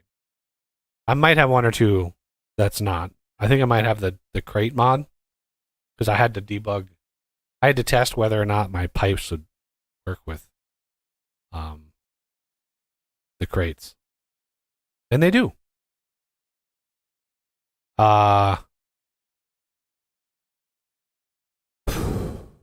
Okay. Is there...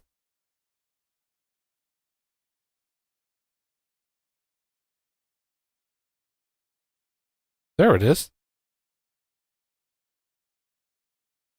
Good Lord. There's my test environment.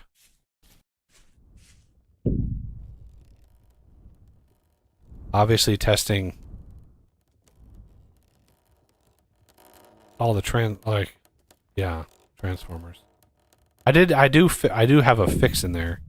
The transformers are they should be limited.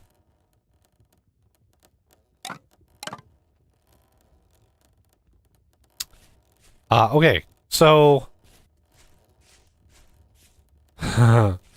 let's,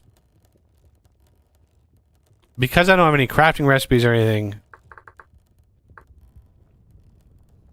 Okay, so it didn't. Why does it not see the block?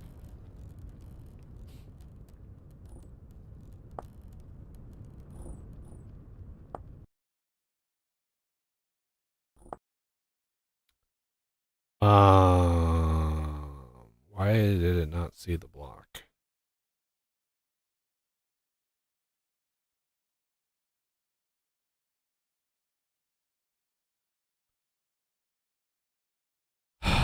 Okay, let's look. Shape. Ah, that's why.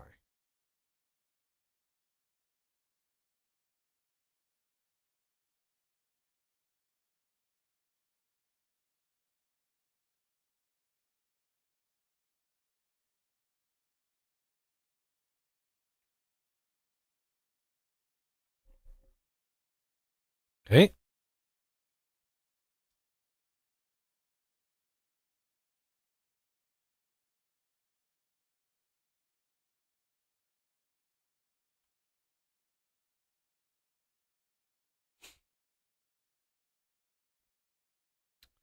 Poultice. What mod is that? That might be my random things mod? Possibly?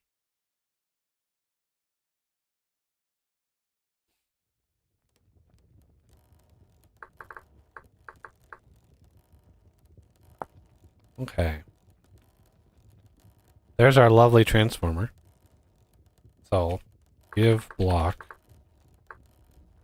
Vent Engineering VEMV Transformer North.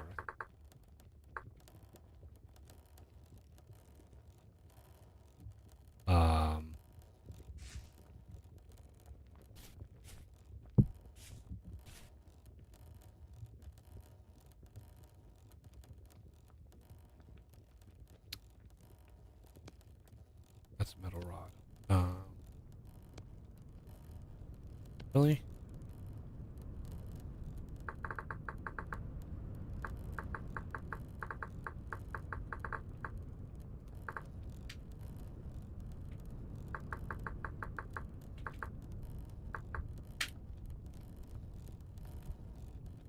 So we have MV wire.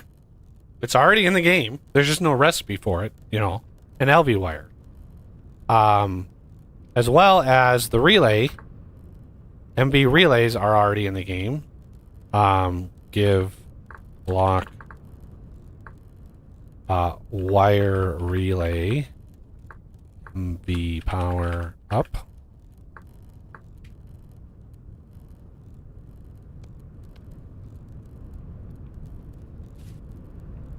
You can see there's one there and there's one there. So I should be able to connect this to this. And hey, look at that. The little power thing there is actually working. Great.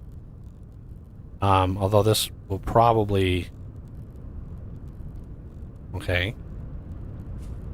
So let's grab...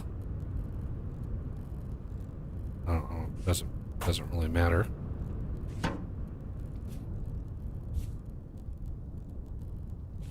Obviously the MV wire is thicker. Oh my god, it worked.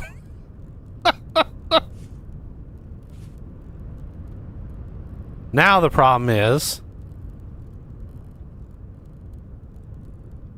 node 0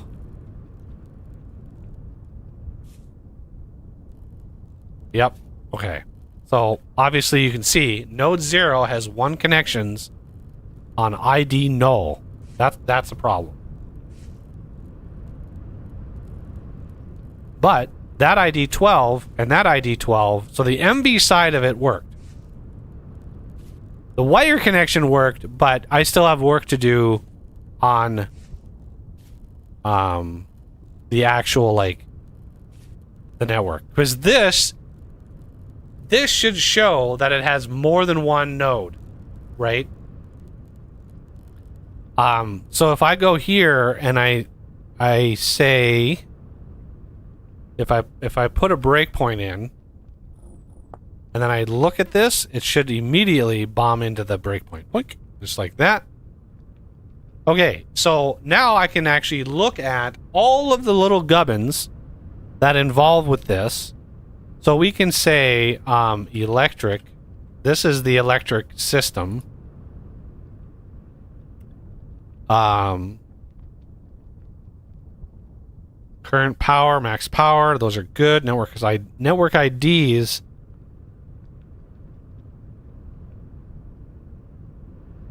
This should, yeah, this it's all bad. Yeah, I don't have any code in here for having multiple networks. So it's going to remove it from both because, yeah, it sees this as one entity. I don't have any code in there. but we're able to stretch the power from one to the next. That's half the battle right there. Like, that is a crazy. And if anybody who is better at this than I am, if you know, I don't know what is there it is. If you know how to do better renderings of the wire, like a better UV mapping of a dynamically generated wire, I would love you forever, because yeah, this, it's just it's ugly. But anyway, let's disconnect that. I don't want any bad data in my system. No network, that's fine. Now that one has an ID. That one shouldn't have an ID. I have a bunch of debugging to do. But as you can see, right, the transformer, we placed it looking like this. Right? That's where that rotation comes from. Now if I place it looking like this, you can see it's now rotated. Transformer north, but you can see the code. South, east. This one would be west. Right? Because the vintage engineer, the actual block itself is, remember, it's the same block. But the code of the block is different.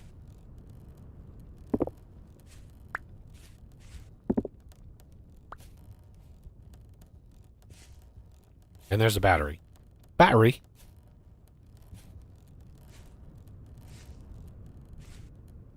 All right, well, that was progress.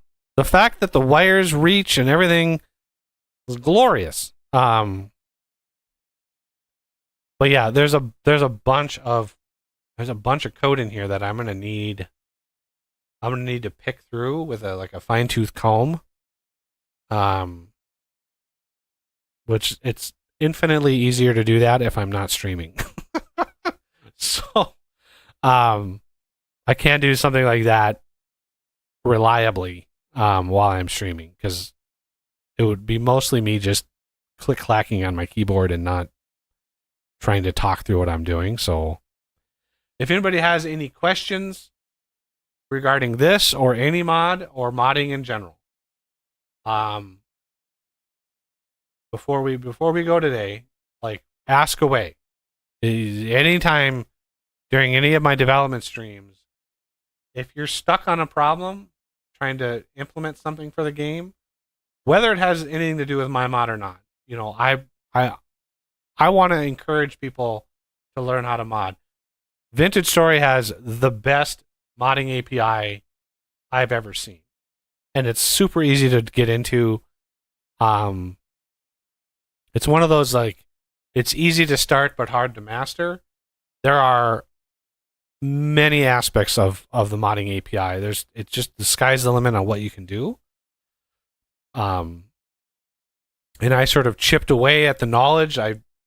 As I built mods, I basically built every mod I put out in the beginning built on the knowledge and tried to push my knowledge to the next level. Like the crafting table mod. That mod is superfluous. You don't need it.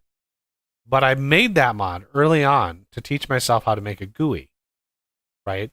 It took an immense amount of time to make that mod because I was learning how to make GUIs for the game. There were no other mods, really, there were no other areas of help that I could go to on how to learn how to make a GUI. So I had to chip away at it.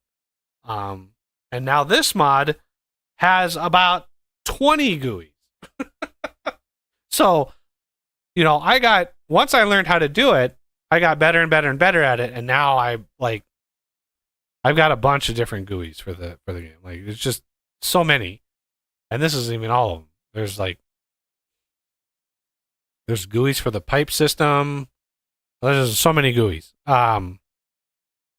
So once I learned how to do it, then I was able to take that knowledge and run with it.